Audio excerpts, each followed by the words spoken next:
Ya estamos aquí una vez más con ustedes. Muchísimas gracias por acompañarme, muchísimas gracias por estar conmigo. Donde quiera que estén ustedes, buenos días, buenas tardes, buenas noches, buenas madrugadas, buenos atardeceres, buenos amaneceres. Que tengan un buen día y gracias por estar en esta revista semanal del Rey va Desnudo. Siempre se me olvida decir que es la revista semanal del Rey va Desnudo para diferenciarla de los vídeos a fondo que hacemos los miércoles y que es el Rey va Desnudo y que su creador y único responsable de todas las barbaridades que aquí se dicen, pues soy yo, y yo soy Mauricio José Schwartz. Les agradezco nuevamente que estén conmigo y que veamos una serie de cosas, a ver si logro terminar todo lo que traigo. Traigo un montón de temas, 4, 5, 6, 7, 8, 9, 10 temas que quisiera yo recorrer el día de hoy con ustedes, invitándolos como siempre a que piensen y a que piensen con lógica, pero también que piensen con rigor y que nunca caigan en el negacionismo, ¿no? Ahora, precisamente esta mañana había yo a alguien en Twitter, se mató haciendo un precioso hilo con todas las argumentos, por llamarles de alguna manera, de los que dicen que el hombre no fue a la luna. Como dije yo, ¿cuál de las 6 veces? No fue ninguna de las 6, eso ya está más difícil. Pero se hizo un hilo muy detallado y alguien le dijo, pues que yo no lo creo de todos modos. A ti no hay nada que te pueda convencer, por favor no molestes, vete a casa. Seguramente tienes que darle de comer a las gallinas. Pero no, de lo que se trata cuando se piensa y se cuestiona, la idea es cuestionar las cosas de modo que digamos, bueno, es que yo necesito estas respuestas para aceptar o rechazar una afirmación determinada y es lo que nos proponemos hacer aquí. Quiero invitarlos a ver el video de ayer precisamente, pero antes del video de ayer están los videos especiales que hicimos 2 esta semana. El sábado, después de la rebelión de Prigozhin en Rusia, hicimos un especial destinado a explicarle a la gente quién era Prigozhin, qué era el grupo Wagner, cómo se habían desarrollado los acontecimientos esas 24 horas, y terminamos cuando ya se había dicho que ya se había retirado Prigozhin, pero sin confirmación. Lo mencionamos, pero todavía no estaba confirmado, ni se sabía que había sido Lukashenko el que había intervenido como mediador. Y después en la tele rusa tuvimos una larga demostración de cómo cambia la realidad para los propagandistas oficiales del Kremlin, especialmente uno que metió la pata, y lo vamos a ver en la tele rusa de esta semana, que hoy no viene porque necesitamos más material, pero que dijo que Lukashenko era un héroe de Rusia. Pero el problema es que Putin nunca ha sido nombrado héroe de Rusia, entonces debe haberse enojado muchísimo el pequeño Putin con que le llamen héroe de Rusia a su amigo y subordinado Lukashenko, pero que se pronuncia Lukashenko. Como Putin se pronuncia Putina.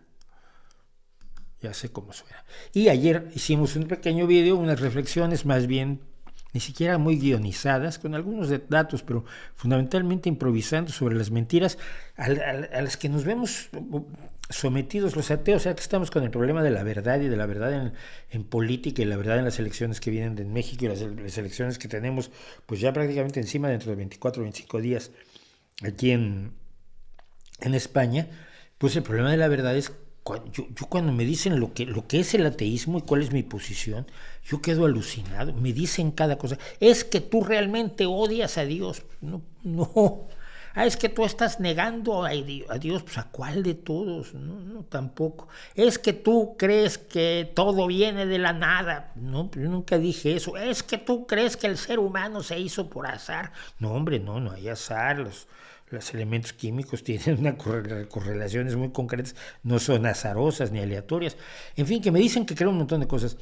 Y el problema es que llevo más de medio siglo oyendo este tipo de cuestiones, precisamente desde que le dije a mi familia que ya no jugaba yo al juego de ir a la iglesia.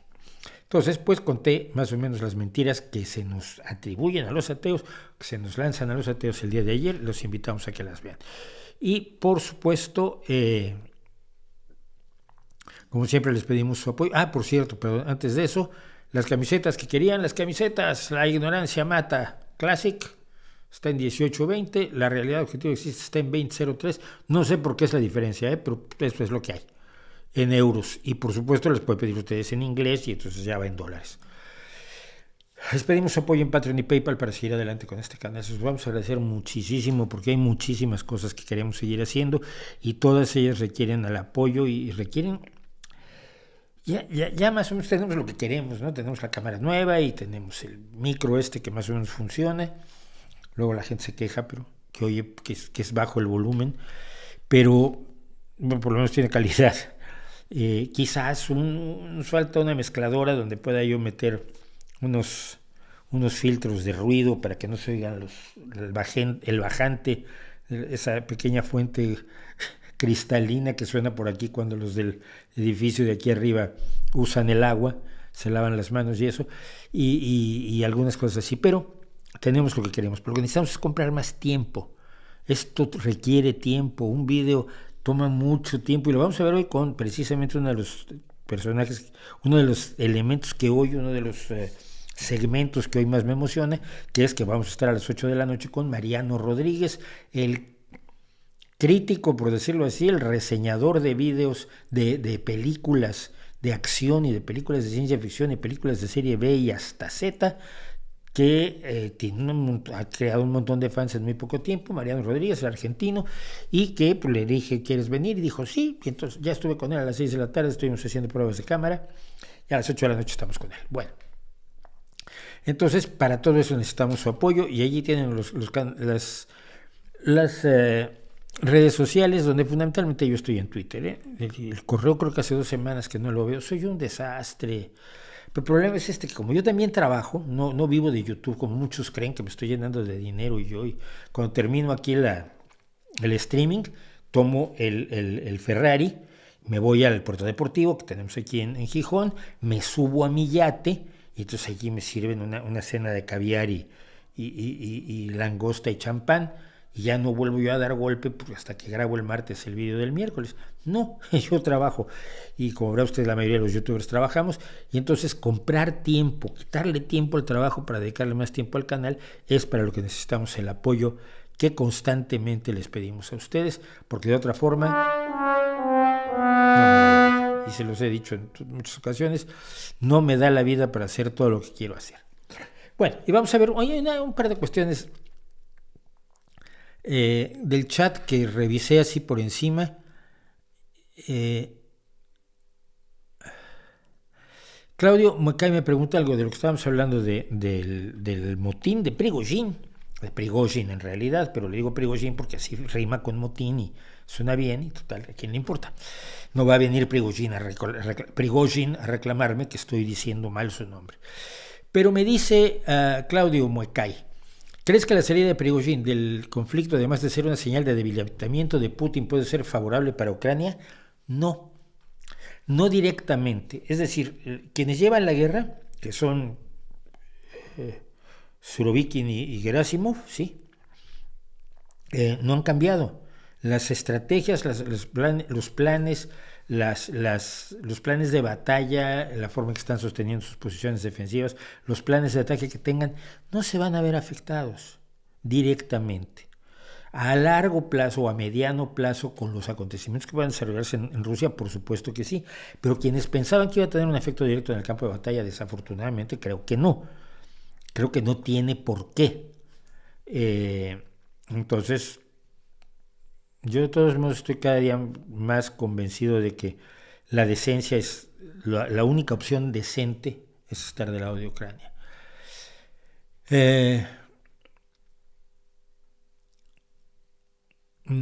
Pero hay algo con lo que podríamos empezar hoy. Es a ver, es que hay cosas que me preguntan que no sé. Me pregunta David Triviño, ¿qué puedes decir del incidente de Rocío Sáiz? Pues es una estupidez. Un policía idiota y ultraconservador se asustó porque se quitó la parte de arriba de la ropa y mostró los senos, cuando lo hace siempre en sus actuaciones. Y es legal, no es ilegal que las mujeres muestren los senos en España. Entonces la policía ya pidió perdón, están investigándolo, lo han suspendido. Parece que el tipo se extralimitó en sus funciones y evidentemente esto está mal. Lo que pasa es que algunas personas lo aprovechan para exagerarlo y decir que es un fenómeno de represión generalizada. No, obviamente hay otras formas de represión generalizada, pero en este caso concreto, y lo que hubo fue claramente la extralimitación de un policía, la organización ofreció disculpas, la gente estaba de malas porque hubieran interrumpido el espectáculo, y lo que más triste que para mí, porque vi los posts de ella en Twitter, las respuestas de algunos cavernarios, ¿no? Y la mayoría de ellos anónimos, la mayoría es gente que probablemente ni siente lo que dice, simplemente le parece chistoso decirlo y total, como goza de absoluta impunidad, dice una serie de barbaridades, la insultaron, la trataron de humillar, etc. Y ella se sintió mal. Y sin justificar para nada estos cavernarios, lo que sí quiero decir es que la gente tiene que aprender a que si te insultan en las redes sociales, hacerlos a un lado. No puedes dejar que te lleguen a la sensibilidad y al corazón A ver, a mí me dicen de todo todas las semanas, pero de todo. Y no les doy ninguna importancia porque es la importancia que tienen. Pablo González, 16, 28, 34, 12. Numeritos que te va asignando Twitter o YouTube. Eres un desgraciado y tu mamá le gustaban los osos polares. Mira, si quieres, sí. A mí no vas a insultar, tú no eres nadie para insultarme. Si alguien a quien considero importante y relevante me insulta, pues ahí sí me ofendo, ¿no? Pero un mamarracho de nadie salido de las profundidades de internet, de abajo de una piedra, no le hago yo absolutamente ningún caso. Me saludan desde México, María del Rosario Segura, gracias, Daniel Reyes Segura, gracias desde Pachuca, Andrés Rodríguez desde Bogotá, Here Today 831 desde la Ciudad de México. Bueno, pero vamos a empezar con esta simplemente por seguir con el tema de ayer. Perdón, tengo algo en un diente, es cierto. Me está molestando horriblemente. Y sospecho que es alita de pollo. Comí alitas de pollo hoy. Estoy volviéndome adicto a las alitas de pollo, es muy peligroso. Y sobre todo a las de la comida basura, porque son las más sabrosas. Las que más me gustan son de una tienda generalizada por todo, una franquicia generalizada por todo el mundo con apellido en escocés. Pero bueno. Pero me dice Manuel Moreno, ¿a su juicio tenemos alma o algún componente no material que constituya al hombre? A mi juicio no. ¿Por qué? Porque no sabemos de la existencia de nada que no sea material en todo el universo. No sabemos de nada que no sea material, todo es material. Es energía, es materia, que son intercambiables como lo demostró Einstein, y no hay otra cosa. Somos una forma especializadísima, curiosísima, rarísima de la materia. Pero somos materia y energía. No es que seamos energía como creen los vendedores de charlatanería neoyera.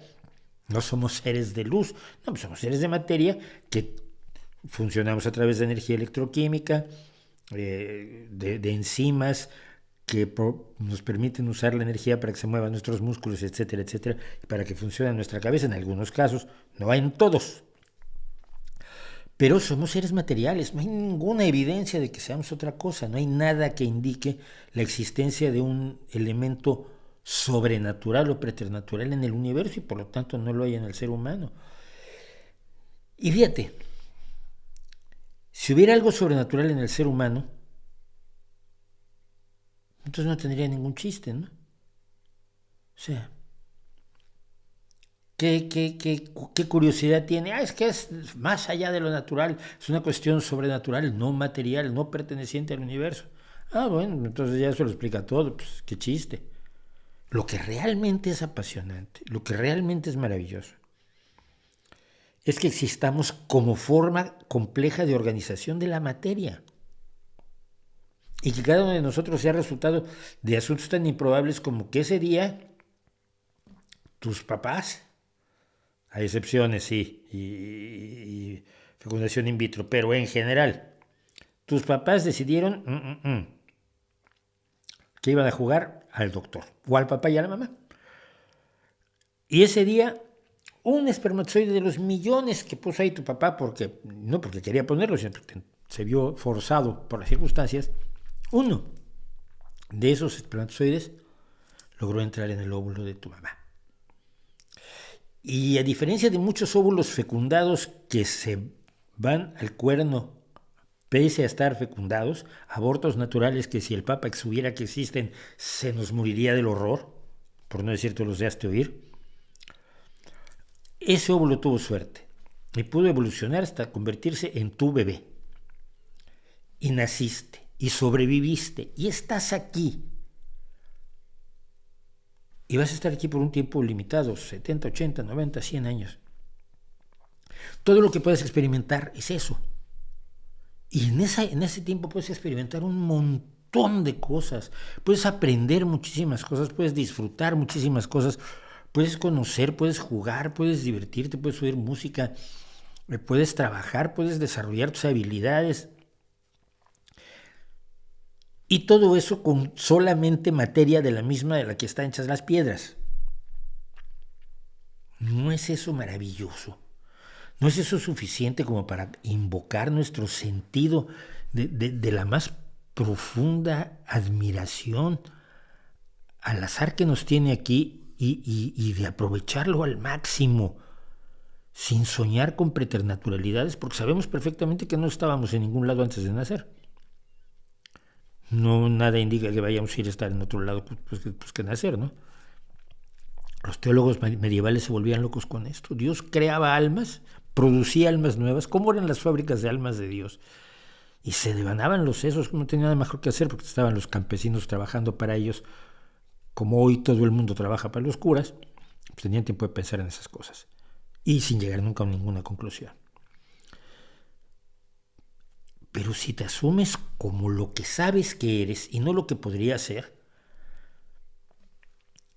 si no te vas a las especulaciones, sino a los hechos constatables de los elementos que forman tu cuerpo, carbono, hidrógeno, oxígeno, nitrógeno, azufre y potasio. ¿Sí? ¿Chomsky? Creo que sí.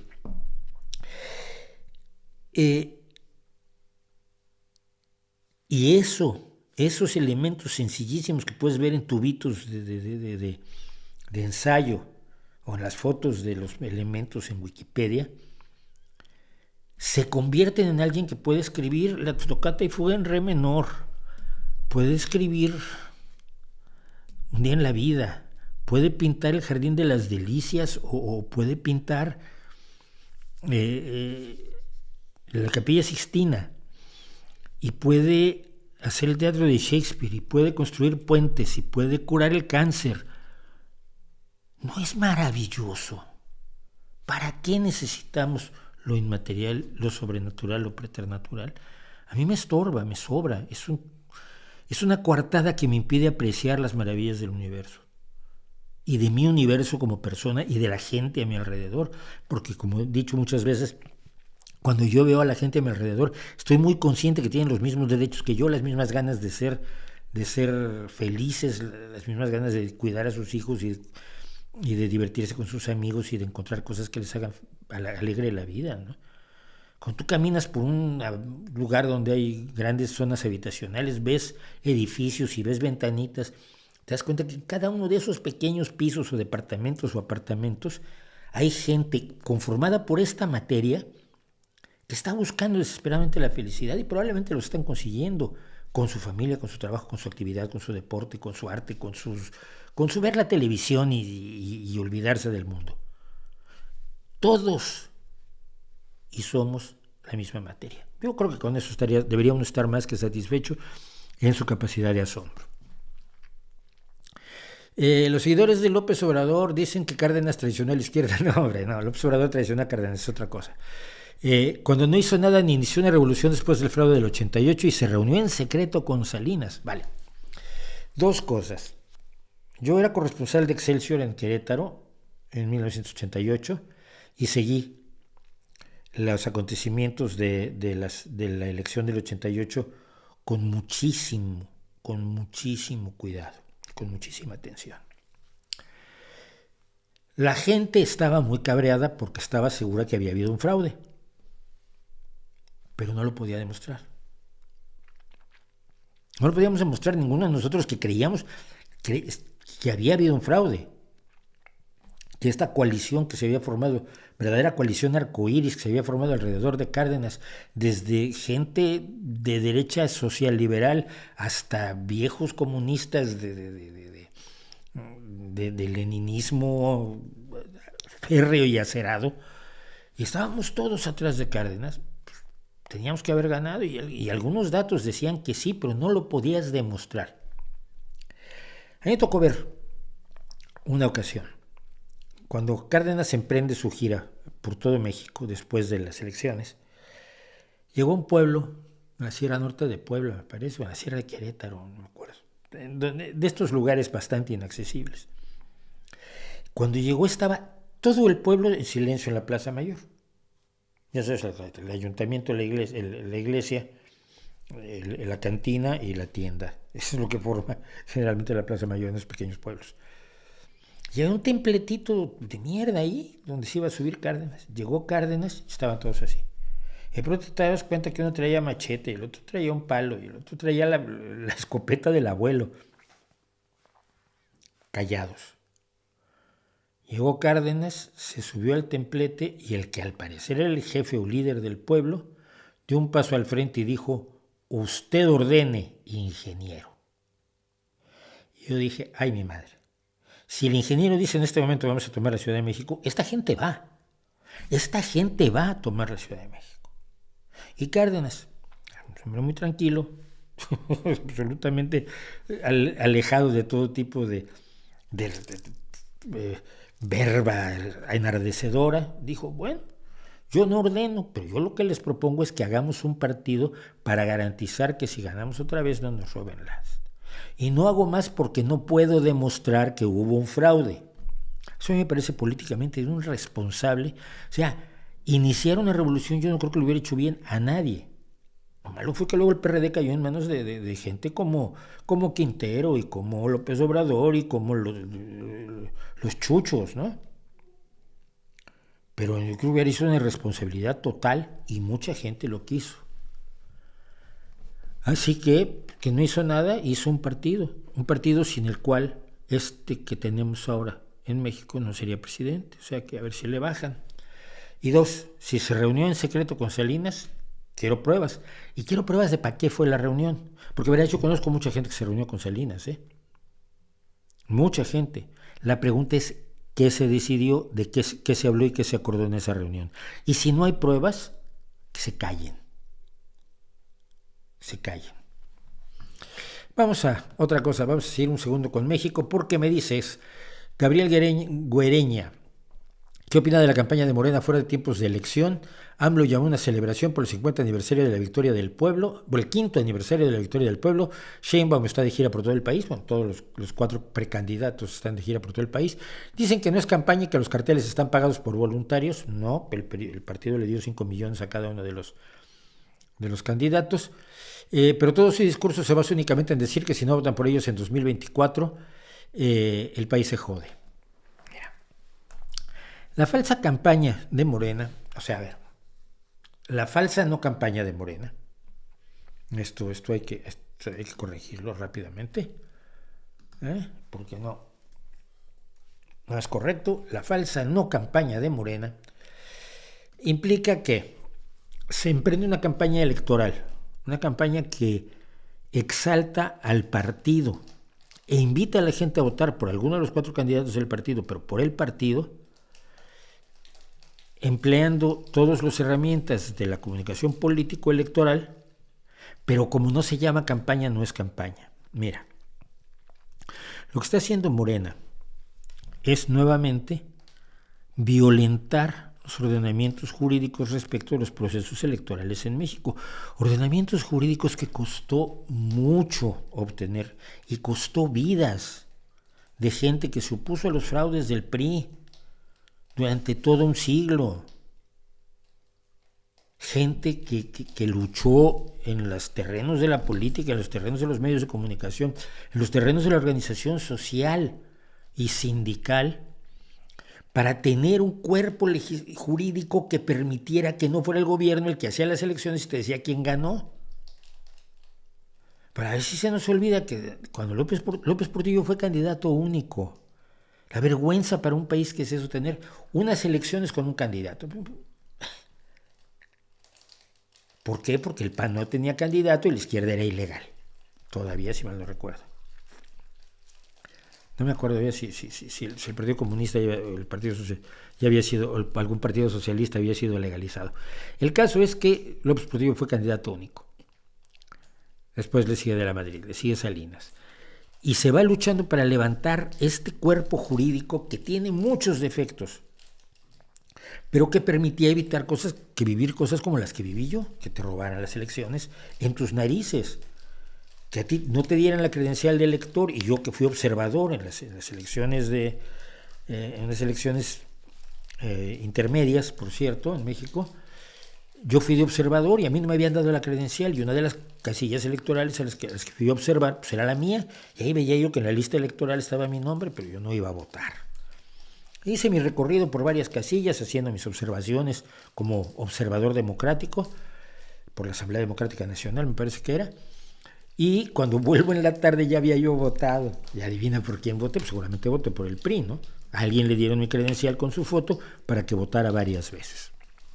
Todo ese ordenamiento jurídico se lo está pasando, o sea, lo ha tratado de destruir de tres maneras distintas López Obrador, y la cuarta es esta falsa no campaña, que es una campaña política para fortalecer la posición de Morena ante la ciudadanía, de modo que garantice la toma del poder, la conservación del poder en el 2024. Y esto es parte del golpe de Estado lento. Y yo siento decir que quisiera creer que no va a ocurrir, pero cada vez más me parece que lo que tenemos es un golpe de Estado lento en México, y esto es un paso más. El Instituto Nacional Electoral se le pudo controlar al parecer en la última reunión que se tuvo, y entonces se está permitiendo esto, que si lo hace cualquier otro partido, le comportaría multas, prohibiciones, e incluso que la policía baje, quite su cartelería electoral y su propaganda, porque está haciendo propaganda fuera de los tiempos que fija la ley. Pero cuando tienes un presidente que te ha dicho, a mí no me vengan con que la ley es la ley, y la ley es él, no hay ordenamiento jurídico. Y esto no va a fortalecer la democracia en México, esto es evidente, la va a destruir. Cosas como esta que pudimos escuchar te dan el nivel de cuánto se va a heredar el poder, como en tiempos del PRI, o peor que en tiempos del PRI.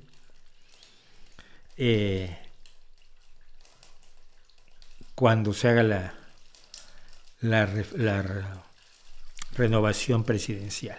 Este es, para quienes no lo conocen, para quienes no son mexicanos, este es un señor que fue del PRI, luego fue de Movimiento Ciudadano, luego ha pasado por todos los partidos del mundo, soñando ser presidente, y ahora que ha empezado su campaña es uno de los 4 precandidatos que nombró López Obrador para que sean los 4 precandidatos de Morena, y actualmente están en campaña infringiendo la ley, y se le ha ocurrido esta maravillosa idea. Y quiero empezar nuestro recorrido haciendo esa sugerencia o propuesta que creo recoge el sentimiento profundo de todos los que formamos parte de Morena, del Movimiento de Regeneración Nacional.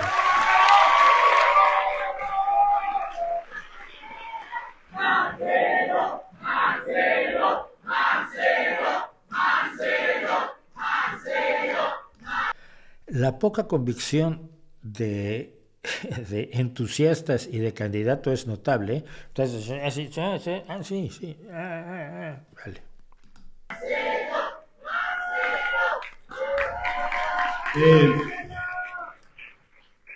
He pensado, en su caso, ya eso será más adelante, invitaría yo a un joven muy destacado, brillante, que es Andrés Manuel López Beltrán, a dirigir esta secretaría en caso de que lo acepte. Andrés Manuel López Beltrán es el hijo del presidente. Este precandidato le está ofreciendo un puesto político al hijo del presidente, a un hijo del presidente al que lleva muy destacado, no sé en qué, porque al parecer los hijos del presidente no han dado un palo al agua en toda su vida, han vivido como príncipes a saber de qué. Y la propuesta es pues darle una secretaría, un ministerio para los que no son mexicanos, al hijo del presidente, a ver si así el presidente lo apoya más para que sea él el candidato para las elecciones del año próximo. Sería quien estaría yo pensando, porque seguro me lo van a preguntar. Bueno, pues eso es lo que quisiera yo decirles este día. Muchas gracias, ánimo, sonrían. Su lema es sonrían que todo saldrá bien. Mire, es una vergüenza. Es una absoluta vergüenza. Esto es impresentable, esto es ridículo y sobre todo es triste. Es triste porque un país que ha sufrido, el año próximo se cumplen los 100 años de que el PRI, o el antecesor directo del PRI, el PNR, se apodera del poder. Ya, ¿no? Un poco de democracia sería bonito. Algo de alternancia legítima en el poder y no por acuerdos. Y curiosamente en esto de la campaña, y voy a ligarlo con una cuestión adicional, ha aparecido un personaje que es Xóchitl Gálvez. Xóchitl Gálvez es una mujer que tiene características muy extrañas. Es una mujer de orígenes muy humildes que vendió gelatinas cuando era joven para pagar sus estudios, que es programadora informática y fue la primera mujer que programó robots en México. Es ingeniera electrónica, no es programadora de profesión, o sea, es programadora como parte de su oficio, pero su grado es ingeniera electrónica. Trabajó por los pueblos indígenas en el gobierno de Fox del PAN, está adscrita al PAN, es senadora independiente, pero del grupo del PAN, y al parecer tiene una trayectoria limpia. Cuando fue acusada de una serie de barbaridades por parte del López Obrador, que se dedica a acusar a gente de todo lo que sea, total, da igual, exigió su derecho a réplica en esta especie de celebración de su propia gloria que tiene el López Obrador todos los días, 2 horas para inflar su ego y alimentar su narcisismo, y consiguió que un juez diera la orden de que se le permitiera el derecho a réplica en la tribuna del presidente y se le impidió acceder utilizando a las huestes de incondicionales que tiene a su alcance Andrés Manuel López Obrador. Entonces, frente a esto, Xóchitl Gálvez ha decidido lanzarse a la presidencia. Tiene credibilidad.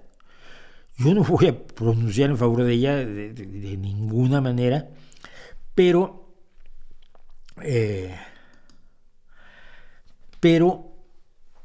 y sobre todo porque además por algunas de las cosas que voy a preguntar ahora me sería muy difícil votar por ella, pero es distinta o parece ser distinta, y las personas que me conocen y que hablan conmigo desde México me señalan que efectivamente es diferente a los demás, en el sentido de que pues, se la cree, que tiene credibilidad, que ha trabajado en serio, que no es un político al uso, a lo que estamos acostumbrados, ¿no? Al PRI-PAN-perredismo, al peor perredismo, chuchesco y amlotero, y al morenismo, que no es más que el pripanismo-perredismo, recauchutado y destilado para tener a los más selectos corruptos al frente del país, seleccionando de una amplia, generosa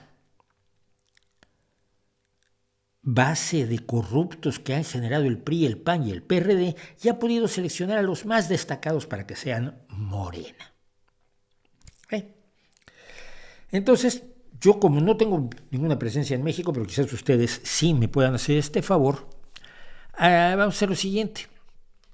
Tengo algunas preguntas para Xóchitl Gálvez. Y si se las pueden hacer llegar, me permitiría forjarme una opinión respecto de ella, más allá de que me cae bien. Más allá de que me cayó muy bien, sobre todo una cosa, cuando estuvo al cargo de los indígenas, que en un momento dado comentó algo más o menos así. La última palabra es la que dijo tal cual, lo demás lo estoy más o menos parafraseando. Dijo ella ya, que dicen que los indígenas están bien como están y que para qué les llevamos educación. Una de las cosas que yo siempre he discutido, el intento de mantener a los indígenas mexicanos en la misma situación del siglo XVII y no darles las oportunidades de vivir de otra manera, porque ellos tienen que ser el folclore y tienen que estar fosilizados en el siglo XVII, y esto lo ha querido la derecha y la izquierda por igual. Entonces dice ella que no hay que llevarles educación, ¡pota! Y hace así y se tapa la boca diciendo, se me salió. No, sí se te salió, pero qué bueno. que haya esa emoción al hablar de la tragedia de los indígenas en México, que han sido destrozados por izquierdas y derechas. Entonces, algunas preguntas para Xóchitl Gálvez. Primero, mire, ingeniera, yo no puedo votar por el PAN ni por el PRI, ni por el PRD a estas alturas, que al PRD al que yo apoyé durante muchos años cuando estuvo Cárdenas al frente, y hasta 1999, cuando dejé mi parte de la campaña hecha a través del libro México, la ciudad de todos, que yo diseñé y estructuré y que resumía cuánto había podido hacer Cárdenas en año y medio de gobierno en la Ciudad de México, pero por ese el PRD que aquel ya no existe. Entonces yo no puedo votar por el PAN, por el PRI, por el PRD. ¿Sería usted capaz de lanzarse como independiente con un movimiento ciudadano que se arme lo más pronto posible, de manera urgentísima, de aquí a los próximos 6 meses, que todavía está dentro de los tiempos del Instituto Nacional Electoral, los tiempos jurídicos para registrarse como partido y buscar la presidencia de la República? ¿O va usted a ir con el PAN y el PRI, en cuyo caso no tiene mi voto? 2. Es usted ingeniera electrónica. Me gustaría saber qué opina de lo que ha pasado con la ciencia y la tecnología en México durante los casi 5 terribles años que lleva el gobierno de López Obrador.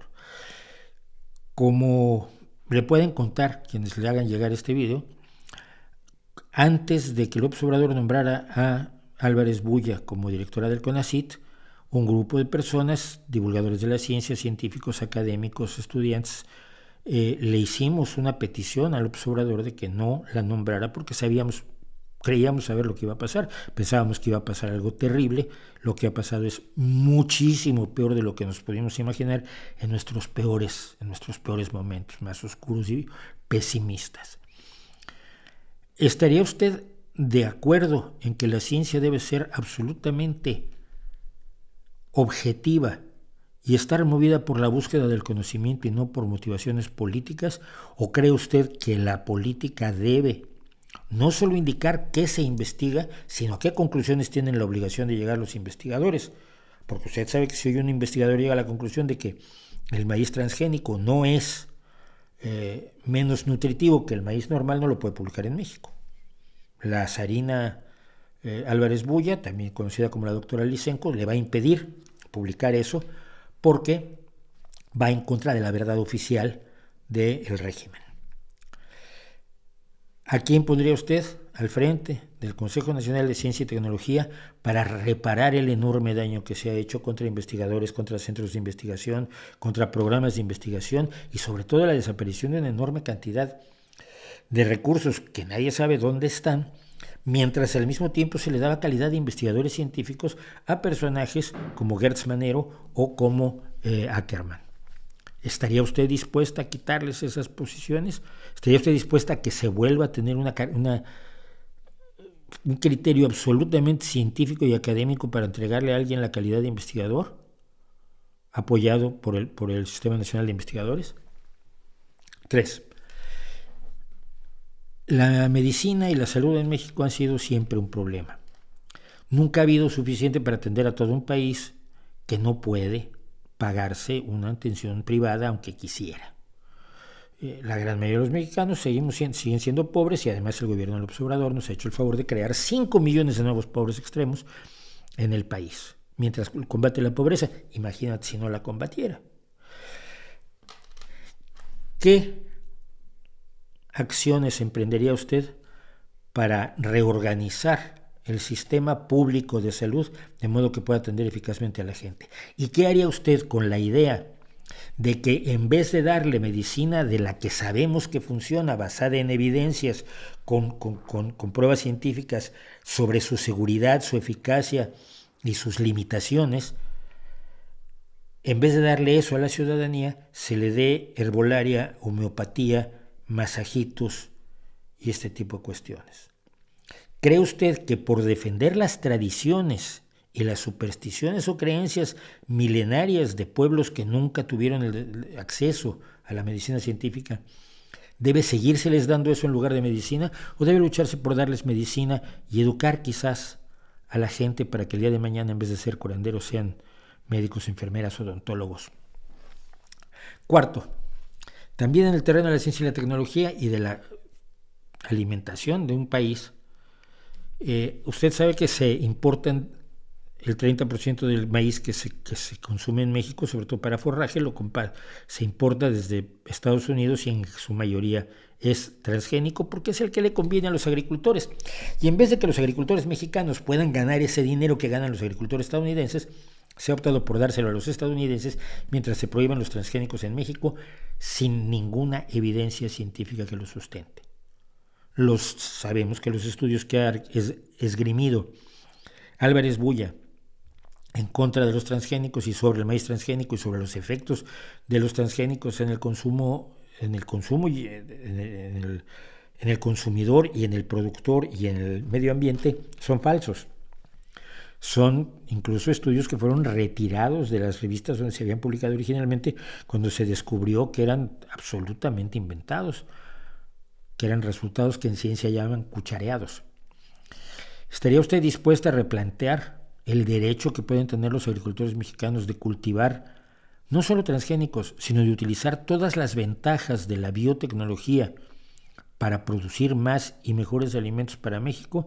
¿O cree usted que debe seguírsele invitando a la gente en el campo a que se mantenga en la pobreza y levante, en vez de utilizar un pesticida, un plaguicida, levante las malezas a mano, doblándose el lomo, como era en el siglo XVII, que según López Obrador se ve tan bonita a la gente desgraciándose los músculos de la espalda en esas labores de desbroce?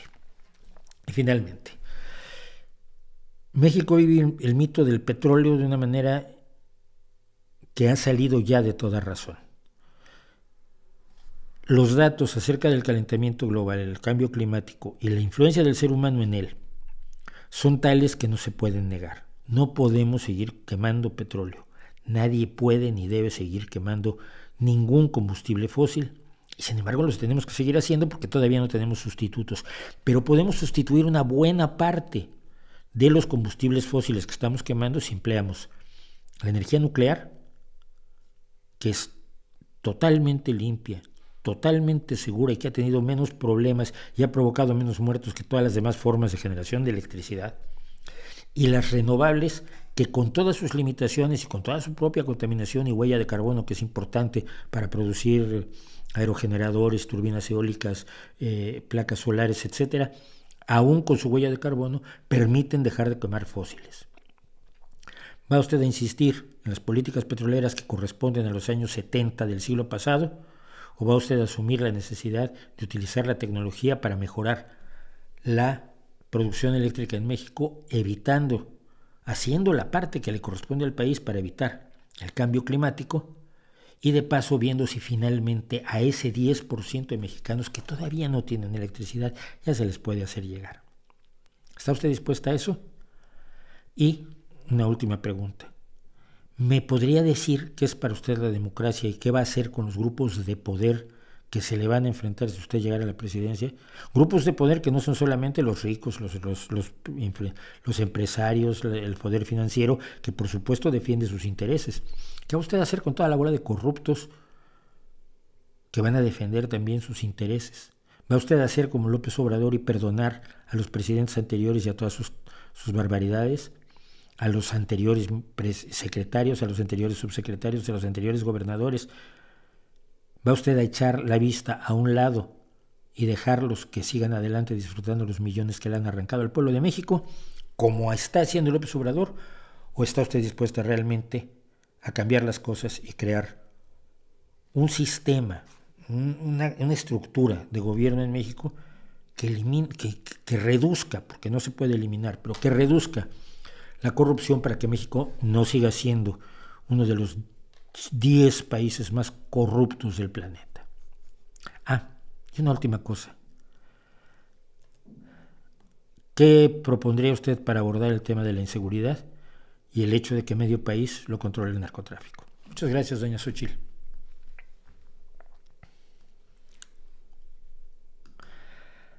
Que ya me metí en un lío. Ya me metí en muchos líos. ¿Qué más? Ya son las 8. Ya van a ser las 8. Quedan 10 minutos. En esos 10 minutos En esos 10 minutos quiero leer una cosa. ¿Cuánto tiempo podrá asumir Rusia el costo de la guerra? Mucho, mucho. Tiene recursos, está vendiendo petróleo ahora a otros clientes, pero no tiene problemas económicos. Los problemas son de otro tipo. Si tú ves mucho el canal 1420, verás que cuando a la gente se le preguntaba qué se podía hacer por la democracia, te decían que no se podía hacer nada, porque se consideraba que el poder de Putin era omnímodo, intocable. Y ahora quizás las cosas han cambiado. Me dice Merlín Tovar, esto me interesa. Una gran noticia y mucha esperanza en la segunda vuelta de las elecciones. Se enfrenta un partido socialdemócrata moderno. El presidenciable es hijo de Juan José Arévalo. Suerte, ojalá, y ojalá que si llega no deje de ser socialdemócrata. Luego les pasa. ¿Crees que la famosa mano invisible del mercado es como una deidad para los libertarianos?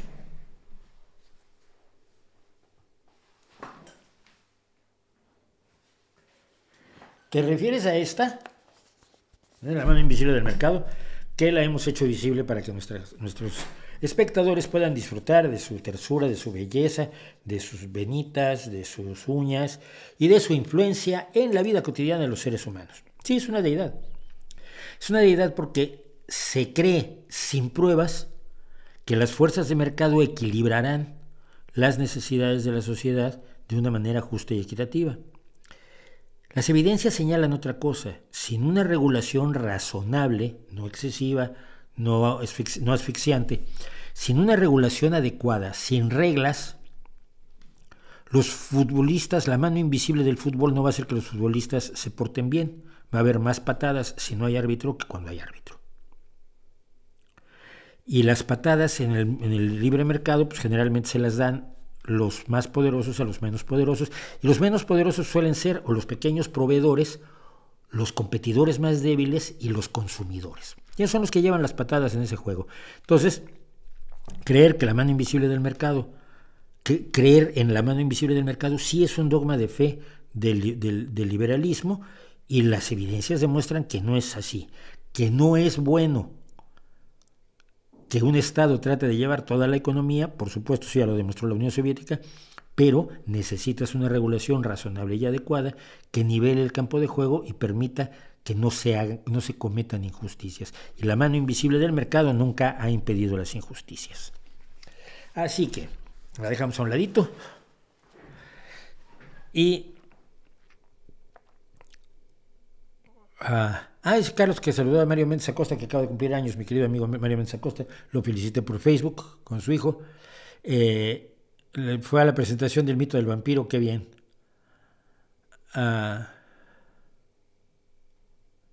Bueno, voy a leer esta pequeña cosita que ocurrió el otro día porque me llamó la atención.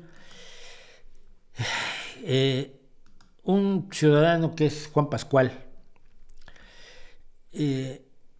hizo esta pequeña reflexión en Twitter sobre, permítanme pasarlo para acá, porque si no, no lo leo, sobre el veganismo y la muerte de animales. Y nos dice lo siguiente, y le agradezco mucho a Juan Pascual que me ha dado permiso de leerlo tal cual. Él es veterinario y le interesa la ciencia, las lecturas, los viajes y el mar. Love Science, bueno, lo mismo en inglés. Los tweets son asunto mío y quien me falte el respeto lo bloqueo. Si hiciéramos todos eso, no estaríamos bloqueando a mucha gente más.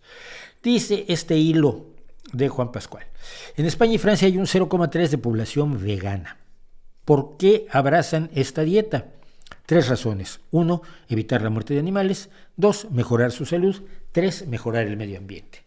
Las 3 premisas son falsas, dice. En este hilo me centraré en la primera. Muertes animales en platos veganos. Va el hilo. Las cosechadoras acaban con nidos, madrigueras y multitud de reptiles, como por ejemplo el aguilucho cenizo rapaz que anida en la mies. Las labores del campo hacen huir aves y roedores, huida que aprovecharán los depredadores para hacerse con un menú fácil. La recogida nocturna de aceituna también supone la muerte de miles de aves, prohibida en algunas comunidades ahora, sigue utilizándose en muchos países. También los cercados para proteger cultivos como los aguacates impiden que los animales lleguen a su destino y sigan sus rutas, me imagino que se refiere a sus rutas migratorias normales. Eso sí, directamente no se les elimina para evitar que se coman las cosechas, como es el caso del uso de... perdón, me equivoqué en la lectura. Eso sí, directamente no se les elimina para evitar que se coman las cosechas, como es el caso del uso de raticidas o como durante la plaga de topillos que asoló Castilla y León hace unos años, que fue terrible, ¿no? Había topillos por todos lados. Y de hecho, de pronto aquí, en el norte, se veían topillos, que no era muy frecuente. Y dice esto además de la necesidad de usar insecticidas para proteger a los campos de la voracidad de los insectos. Eso cuando no se defienden algunas cosechas directamente a tiros, como en este vídeo, pone un vídeo ahí que no voy a compartir, que se muestra cómo se abaten patos para que no se coman un cultivo de guisantes. Sí, lo que llega ya al anaquel del supermercado no es lo que tú crees. Quien consume un ciervo cazado o una vaca que pasta obtiene una cantidad importante de proteína, minerales, vitaminas, etc. Obtener esos mismos nutrientes de vegetales supone plantar superficies donde anidan aves y roedores que la maquinaria agrícola y los insecticidas eliminarán. Hay ocasiones en las que un plato vegetal tiene mucha más muerte animal que un plato de carne. Conviene no olvidar que el 86% de lo que come el ganado no es comestible por nosotros. Esto yo lo quiero subrayar más allá de lo que dice el doctor Pascual. Cuando la gente cree que el ganado, que si eliminas al ganado te puedes comer lo que se come el ganado, no, mira, como no somos herbívoros pese a lo que crean los veganos, no podemos procesar el más importante producto vegetal, que es la celulosa. Y como no podemos digerir la celulosa, la gran parte de lo que dice el 86% de lo que come el ganado, no lo puedes comer tú. No puedes ir a donde está pastando el ganado y pastar tú. Esto más o menos lo sabemos. El ganado convierte materia vegetal que no podemos consumir en materia animal que sí podemos consumir, porque para eso sí estamos, para eso sí hemos evolucionado como omnívoros. Luego, el ganado participa de manera muy limitada en las muertes de animales debido a las cosechas. Si les interesa saber más, les invito a leer estas páginas, el libro Las razones para ser omnívoro por tu salud y la del planeta, de Juan Pascual, donde se explica en detalle las razones por las que ser omnívoro es importante para su salud y la del planeta, con múltiples ejemplos y más de 400 referencias biobibliográficas. Y yo le dije, bueno, Juan, ¿me permites leer tu hilo dándote todo el crédito, por supuesto, en mi streaming? Y me dijo él, sí, por supuesto, con mucho gusto. Si quiere tener, me habla de usted, gracias. Si quiere tener más contexto, no dude en contactarme. Un saludo y pues probablemente hablemos de esto un día, si les parece a ustedes bien, hablar con Juan Pascual sobre esto, porque sí es cierto que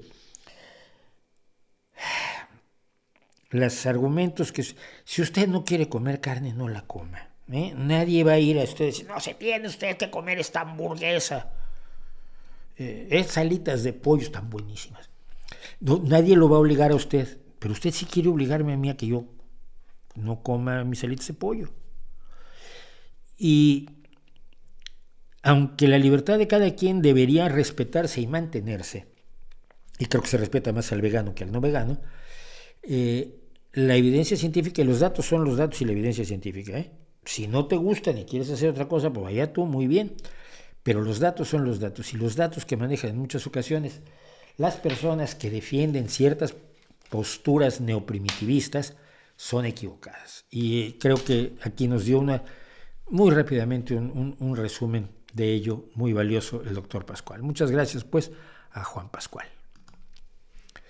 Y estamos esperando que se conecte.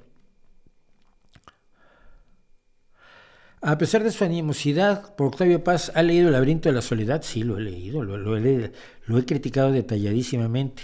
¿Recomendaría su lectura? No, es un libro dedicado a la denigración de lo que Octavio Paz creía que era el mexicano, con una absoluta falta de rigor, con una absoluta falta de conocimiento histórico, incluso de conocimiento etimológico, lo cual es vergonzoso para una persona que se supone que vive del idioma.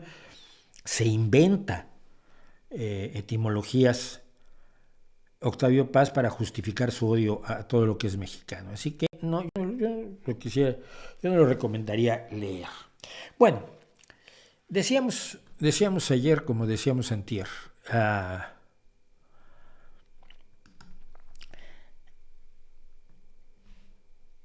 tenemos una conversación y ya está en la sala de espera. Mariano Rodríguez. Usted no conoce a Mariano Rodríguez, lo siento, pues se ha divertido menos de lo que podía divertirse usted en la vida. Mariano es un joven argentino que se dedica a hacer comentario, crónica, crítica, análisis de cine, sobre todo de cine de acción y de cine de serie B. Y yo me he vuelto su fan directamente, creo que me vi todos sus vídeos. Y entonces lo invité a que estuviera aquí, lo comentaba yo el otro día, lo busqué en Instagram, le dije, ¿gustaría venir el jueves a hablar, aquí al canal a hablar? Me dijo que sí, me dijo, dale, che. Yo dije, pues ya vas. Y entonces aquí lo tenemos. Y sin más, él es Mariano Rodríguez. ¿Cómo estamos, señor? No te oigo, desmuteate. Pero ahí va. Ya, parece de estas reuniones de Zoom. No, soy como la tía Norma yo, perdón. Soy muy malo con la tecnología. ¿Qué tal? ¿Qué tal, Mauricio? ¿Qué tal, señor? Gracias por invitarme, gracias por tu introducción. Te comentaba yo, pero no te lo acabé de comentar, cómo llego yo a tu canal. Y llego yo a tu canal por Howard the Duck, una de las películas más lamentables de la historia de la humanidad. Una mala idea llevada hasta sus últimas consecuencias, hasta lo más malo del mundo, pero que yo quise que me gustara porque me gustaba Emma. Claro, tú eres joven, pero es que ella, sí. Para ti es la mamá de Marty McFly. Claro. Pero para mí es una jovencita preciosa, además de muy atractiva, muy dulce, no es la chica explosiva. Sí. Y yo estaba enamorado de ella, yo le tenía envidia al estúpido pato. Entonces, pero había yo olvidado por completo la película hasta que tú la destrozaste. Sí, de con hecho, una serie de detalles que me llamaron la atención. Entonces, bueno, a partir de allí empezó mi fan. Entonces, vamos a empezar. ¿Quién rayos es Mariano Rodríguez? Mariano Rodríguez es una persona que decidió trabajar para sí mismo, entonces empezó a hacer un canal donde escribe cosas de humor y mal o bien son de él, en vez de escribir para otros, porque escribió durante mucho tiempo como guionista para programas de TV, sketches y distintas cuestiones, donde voy a pasar de la tercera a la primera persona, donde me puse en contacto con gente que hacía videos para YouTube y cuestiones para Instagram y así, y empecé a darme cuenta que la gente que hacía eso era el futuro un poco y que venía por ese lado la cuestión, me parecía que era más de trabajar haciendo lo tuyo y no dándole dándole el fruto de tu creatividad a otra persona para que te dé un porcentaje nimio de sus ganancias. Que todo bien, son los dueños, el dueño del canal o de lo que sea, que haga con lo que pueda salirse. Pero estaba ahí la opción y lo intenté ahí durante la pandemia, empecé con el canal y primero me enfoqué solo a películas malas, cada vez le iba yendo mejor y eventualmente dije, che, pará, también quiero hablar de las pelis que me encantan, porque yo creo que va a estar bueno. Y hice un video de Terminator 2, estuvo bueno, me abrió la puerta a hacer interpretaciones así medio místicas, medio ocultistas o medio también de análisis cinematográfico, metafóricas, simbólicas, y me di cuenta que me divertía, así que ahora hago ahí una cosa mixta. Meto clásicos que me encantan y algunos y otras, y sigo con las pelis malas. Vale, pero pregunta, tú antes de hacer esto habías tragado cine en enormes cantidades, quiero suponer. Sí, más hasta mis tiernos veintitantos. Después me desconecté un poco de ver tantas pelis, pero cuando era chico veía mucho, me crié enfrente de una tele, básicamente, y mucho tiempo de mi vida me dediqué solo a ver películas malas. Me apasionaba ver cosas mal hechas y analizarlas, encontrar inconsistencias, encontrar dobles graciosos, errores, cosas que normalmente no las verías. Siempre tuve esa inclinación hacia lo mal hecho, me encanta. Fíjate, yo la primera vez, y en mi niñez, más niña, que me di cuenta de un error de continuidad, fue en una voz tan maravillosa que era La verbena de la paloma, una película española hecha sobre una zarzuela, que es ya el desastre. Y era un momento en que un señor mayor, que parece que juega un papel importante, yo no me acuerdo de la zarzuela esta, pero está dentro de su casa listo para salir a la verbena, sombrero de copa y un chaleco blanco. Abre la puerta y cuando sale con un chaleco morado, pero morado así brutal. Y en mi infancia dije yo, no, eso está mal. Y ahí te Sí. empiezas a fijar los cigarrillos que crecen y se hacen pequeños o cambian de mano, los errores de Sí, sí. continuidad típicos, A mí, típicos del cine. ahí está, se me ha desenfocado la cámara. Yo, a mí la continuidad, cuando son así como el que vos decís, bueno, olvídate, eso es una grosería absoluta. Después me parece que, ahora me pasa mucho que hay errores que los dejo pasar porque digo, bueno, el cine es fantasía, el cine es soñar. Mientras no te desconecte, como lo del saco morado, después ya son como nimiedades que uno las encuentra porque se puso a buscarlas en detalle. Y ya son como muy de llorón, me parece, ¿viste? Analizar Indiana Jones y decir, ay, no, pero tenía el codo apoyado en la mesa y en el plano siguiente lo había levantado. Como que no es acerca de eso la peli. Pero hay veces que vos decís, pero ¿cómo puede ser que no se dieran cuenta? Y bueno, claro, obviamente esa escena la filmaron 3 días después y nunca se acordaron que tenía un saco blanco o lo había mandado a lavar, andás a ver, así funcionaba el cine Es en que otras épocas. había un puesto en el cine, en Hollywood, no sé, por lo menos hasta los años 60, que era la ¡Ay! script girl, que Sí, era sí, siempre una chica, no sé por qué, sexismo porque tiene mejor hollywoodense, ojo, tal seguro. vez, pero son más detallistas, será por eso. También las Y que era la cortan negativos encargada eran de chicas. continuidad. Sí, se llama continuista ahora, sigue Sí, existiendo. ahora es un Hacen poco... que, bueno, tienen un trabajo muy, muy ingrato porque nadie alaba una buena No, continuidad. no. Que justamente a mí ahora que ya estoy tan quemado la cabeza de ver estas cosas, a veces aprecio eso, cuando veo una escena con muchas cosas sucediendo entre sí y digo, qué quilombo haber hecho la continuidad de un plano al otro que están haciendo esta gente. Cuando lo ves bien hecho, también pienso, digo, wow, qué ganas de felicitarlos al pobre muchacho que nadie lo va a aplaudir. Claro, y el día que mete la pata, lo destroza. Obvio, y sí, es como un cirujano. Bueno, sí, a los cirujanos los felicitan, les regalan vino y cosas. Sí, sí. Pero sí, cuando se equivocan, en general, el cliente no se queja, pero la familia. Tú hablas de películas malas. Yo soy un gran amante de las películas malas.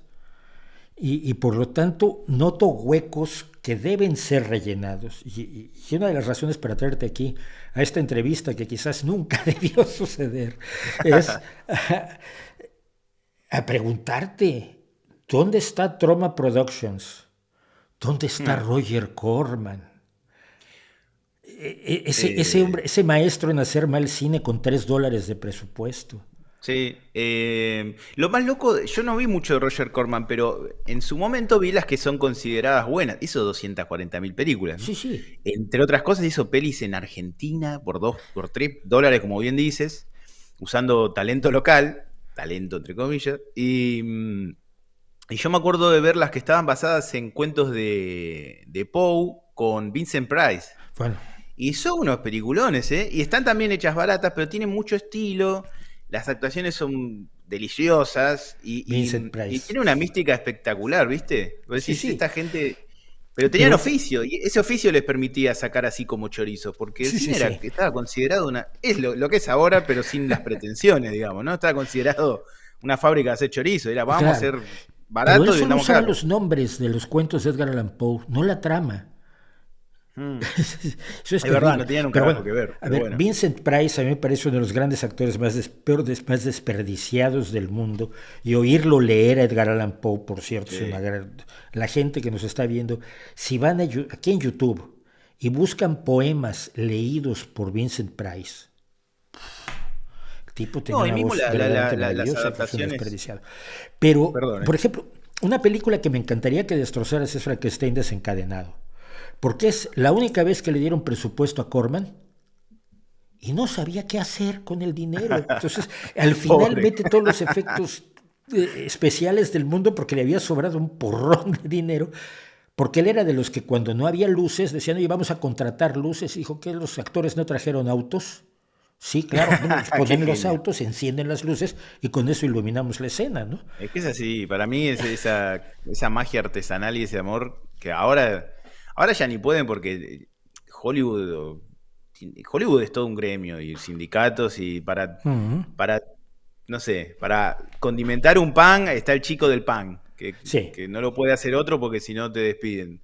Es así, digo, no puedes hacer, hay muy poco espacio para la creatividad en esos sí. lugares, digamos, donde está todo tan armado y también porque saben exactamente lo que quieren lograr con cada película. No lo logran, gracias a Dios. Si no, todas serían un éxito. Pero no es que dejan mucho espacio para que sucedan cosas improbables. Me parece que ya hasta los 80 por ahí había más chances de accidentes copados. Los 70 fue el pico del cine, de que el cine arte, por decirlo de algún modo, de autor fuera comercial, ¿no? Como que vos ves que los grandes proyectos se los daban a tipos que venían a hacer lo suyo. Qué sé yo, Coppola o El Exorcista, es una peli de terror que es una de las mejores pelis de todos los tiempos, y en un género que hoy sería un género comercial, no sé, es como el pico máximo de que lo popular y lo creativo en el cine para mí estuviera de la mano era ahí. Después en los 80 para mí es la mejor década, pero ya es cine comercial, con una fórmula. Y ahí es el último lugar para mí donde podían pasar estas cosas de que alguien ilumine con las luces del auto. De hecho, el cine de terror es eso. El cine de terror es un montón de gente con mucho amor por el cine, con muchas ganas de pagarle poco a todos y haciendo cosas muy creativas y marcando, generando personajes y generando sagas y generando estilos con 2 mangos. Pero a ver, en ese mismo sentido, todo el desarrollo tecnológico y el desarrollo de los mecanismos, de esta estructuración que tú mencionas, que yo voy a hacer un paréntesis, lo recuerdo mucho cuando estudié guión, porque nos dijeron cómo debían ser los guiones y en la página 11 tiene que pasar algo, porque a veces los que reciben el guión abren en la página 11 y ven qué pasa. Y luego estudiamos Casablanca escena por escena. Y al terminar yo le decía al director del taller de guión, Robert McKee, le digo, ya, pero es que no hace nada de lo que tú nos dijiste que tenía que hacer el guión. Sí. Casablanca es otra cosa. Y dice, bueno, pero es Casablanca. Es que funciona así. Pero esta estructuración ha permitido que surja una industria independiente, ¿no? Pienso en todo el cine de Dust, por ejemplo, que tenemos en YouTube. Estas pequeñas películas de 15, 20 minutos que pueden ser geniales. Que hay talento actoral, que hay talento guionístico, que hay respeto por la narrativa que a veces no hay en el cine que tú analizas. Es decir, el cine hecho a mano por gente con poca pasta, pero que no está donde está Hollywood, pero que vale la pena verlo, ¿no? Sí, totalmente. Es que Hollywood pretende hacerte entender, y todos los popes de las clases de guión, David McKee, como a quien mencionaste, te quieren hacer creer que porque hay una fórmula que funciona, es la única fórmula. Y ellos mismos son la prueba de que no es así, porque las mejores películas de todos los tiempos de Hollywood, si te vas más atrás, sí, son más clásicos, son más estructurados, pero las películas, no sé, Apocalipsis Now o El Padrino, tienen las estructuras que se les canta. Por supuesto, están las cosas que tiene que haber, los personajes crecen, hay conflicto, hay situaciones que marcan un quiebre y un antes y un después en la historia, pero no siguen la estructura clásica de voy a ver en la página 11, que es exactamente el cine que ya todo el mundo, aunque no lo puedas explicar con palabras, inconscientemente ya te la sabes esa estructura. Ya sabes que ahora al héroe le va a ir bien, ya percibís cuando viene el momento que ahora se va a ir todo al corno, y ya sabes quién va a ser el personaje que lo ayude para que entre al tercer acto valeroso, a enfrentarse contra el mal. O sea, esa estructura, que hay otro libro que se llama Save the Cat, muy famoso en el mundo del guión, de un tipo que había bajado a 22, creo que eran lo que llaman beats, que son los momentos que sí o sí deben ocurrir en una historia de 3 actos hollywoodiense. Y sí, son los que vos ves en todos lados. Pero claro, es una fórmula eso para hacer una peli mediocre, nada más. Después, si está buena o no, va a depender de otras cosas. De hecho, el tipo que escribió el libro había escrito un guión en toda su vida, que es Alto, mi mamá dispara, de Stallone, una de las peores películas de todos los tiempos. Sí. Entonces, pasa eso, a mí me pasa eso, es como, yo tengo una reticencia con los profesores de cosas, que yo tengo medio una regla que es, no tomes lecciones de alguien que no es exitoso en lo que te enseña. Entonces me pasa eso, es como, dale, si fuera tan fácil lo estarías escribiendo vos, y vos no escribiste nada, copado. Entonces, McKee no ha escrito un guión. No, pero bueno, yo tengo el libro de Robert McKee, es muy interesante, y él habla mucho sobre Casablanca, y es muy interesante lo que dice, cómo analiza los diálogos, pero también en Casablanca pasaron como 200 guionistas por esa película. Es una película que ni siquiera sabían cómo terminaba. No, claro, porque además se los iban llevando a las películas de propaganda, y entonces entraban otros. Y ahí, de hecho, había dos, hasta el final no sabían cuál iba a ser el final. Y está la historia de cómo los dos hermanos, que fueron los guionistas principales, deciden el final cuando venían conduciendo hacia el estudio, tenían que llevar un final, y de pronto se miran uno al otro y dice, detengan a los sospechosos habituales. Round up the usual suspects. ¿Te atreverías tú con Casablanca? Y Casablanca es mi película, cuidado. Sí, por supuesto, me encantaría, lo voy a hacer pronto. Es un peliculón. Hace poco venía pensando, ¿sabés qué? Venía pensando acerca de Casablanca, porque estaba pensando en los momentos musicales en películas que no son musicales. Y cómo a veces entran de manera un poco forzada. Qué sé yo, no sé, por decirte algo, Tortugas Ninjas entran en un lugar y justo en ese lugar está cantando Vanilla Ice. Ponele. Está bien, es una estupidez, pero es un momento hermoso, es muy divertido, muy noventas, es algo fresco igual. Pero estaba pensando en los momentos más orgánicos y justo me viene cuando cantan la Marsellesa en Casablanca, que es perfecto, porque hace avanzar la trama, porque Rick toma la decisión de que la canten y por eso los nazis se le terminan de ir en contra de él. Es súper emocionante, me viene la imagen de la española esta que canta tipo ópera, cantando con furia contra los nazis, así, el Marchand, canta así, resacada, y mirá, se me pone la piel de gallina recordando. La que era una pelandusca y que de pronto ves que es una patriota, la que antes tiene el enfrentamiento con Rick de nunca hago planes con tanta anticipación. Es verdad. Porque los personajes crecen y se revelan mientras cantan la Marsellesa, ¿no? Sí, es hermoso. Es maravilloso. Es hermoso ese momento. Yo me sigue pareciendo la gran película de la historia, de toda la historia. La conté el otro día aquí en el canal, porque me preguntaron mis 5 películas, dije, pues no sé por qué cambian, pero hay una que es una y es Casablanca. Y te voy a decir por qué. Y esto es importante también en las fórmulas de películas. A mí, yo me di cuenta cuando un chico una vez muy joven me preguntó ¿y de qué trata Casablanca? Y dije, de todo. No trata de nada en concreto y trata de todo, de la amistad, de la honestidad, de la guerra, de la decencia, de la bondad humana, de la bajeza humana. Se trata de todo. Es una película que no es como decir que si Indiana Jones pues es un arqueólogo que va y recupera cosas míticas, ¿no? Por eso es tan ridículo el sistema que tiene Estados Unidos, que tiene Hollywood, que tiene las grandes industrias de hacer cine, porque así como lo de la página 11, ellos tienen una manera que vos tenés que vender una película, que es hacer el pitch, y ellos tienen lo que es, le dicen elevator line o tagline, que es, me tenés que poder contar la historia en 10 palabras, en lo que supuestamente tarda, lo que te puede escuchar un ejecutivo mientras se toma un elevador. El pitch, sí. Entonces, claro, sí, yo puedo resumirte una peli en 10 palabras, pero te voy a decir realmente, Casablanca, yo te puedo resumir tal vez el quid del argumento en 10 palabras, pero te voy a transmitir realmente lo que le hace mágica, ¿no?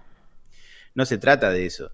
Entonces, con esa cuestión de la inmediatez y de la locura de tenemos que hacer, no tengo tiempo, no puedo leer un guión, y así, bueno, así son las cosas que salen. ¿Y qué pasa? Todas las películas que producen terminan siendo ideas con gancho, nada más, sin sustancia. Entonces, el gancho es el primer acto. Y casualidad, las películas donde más fallan es a partir del primer acto, porque te das cuenta que ya dejamos atrás la idea interesante que tiene gancho y que es novedosa, ¿y ahora qué? Y ahora no tenés nada. Pero bueno, no sé. A mí me parece que el cine clásico, por algún motivo es clásico, así que hay que abordarlo con respeto. Sí, pero me gustaría verte y sin perdonar, ¿eh? No pido que bajes la mano, ni mucho menos. Por ejemplo, el final del avión de cartón con los enanos en Casablanca, pues es maravilloso. Bueno, la gente no lo sabe. Ahí sí hay que criticar la parte técnica de una peli del 40 y pico. Bueno, sí, no. No, hombre, pero es que no alcanzó el dinero para un avión. Igual lo mencionaría, pero.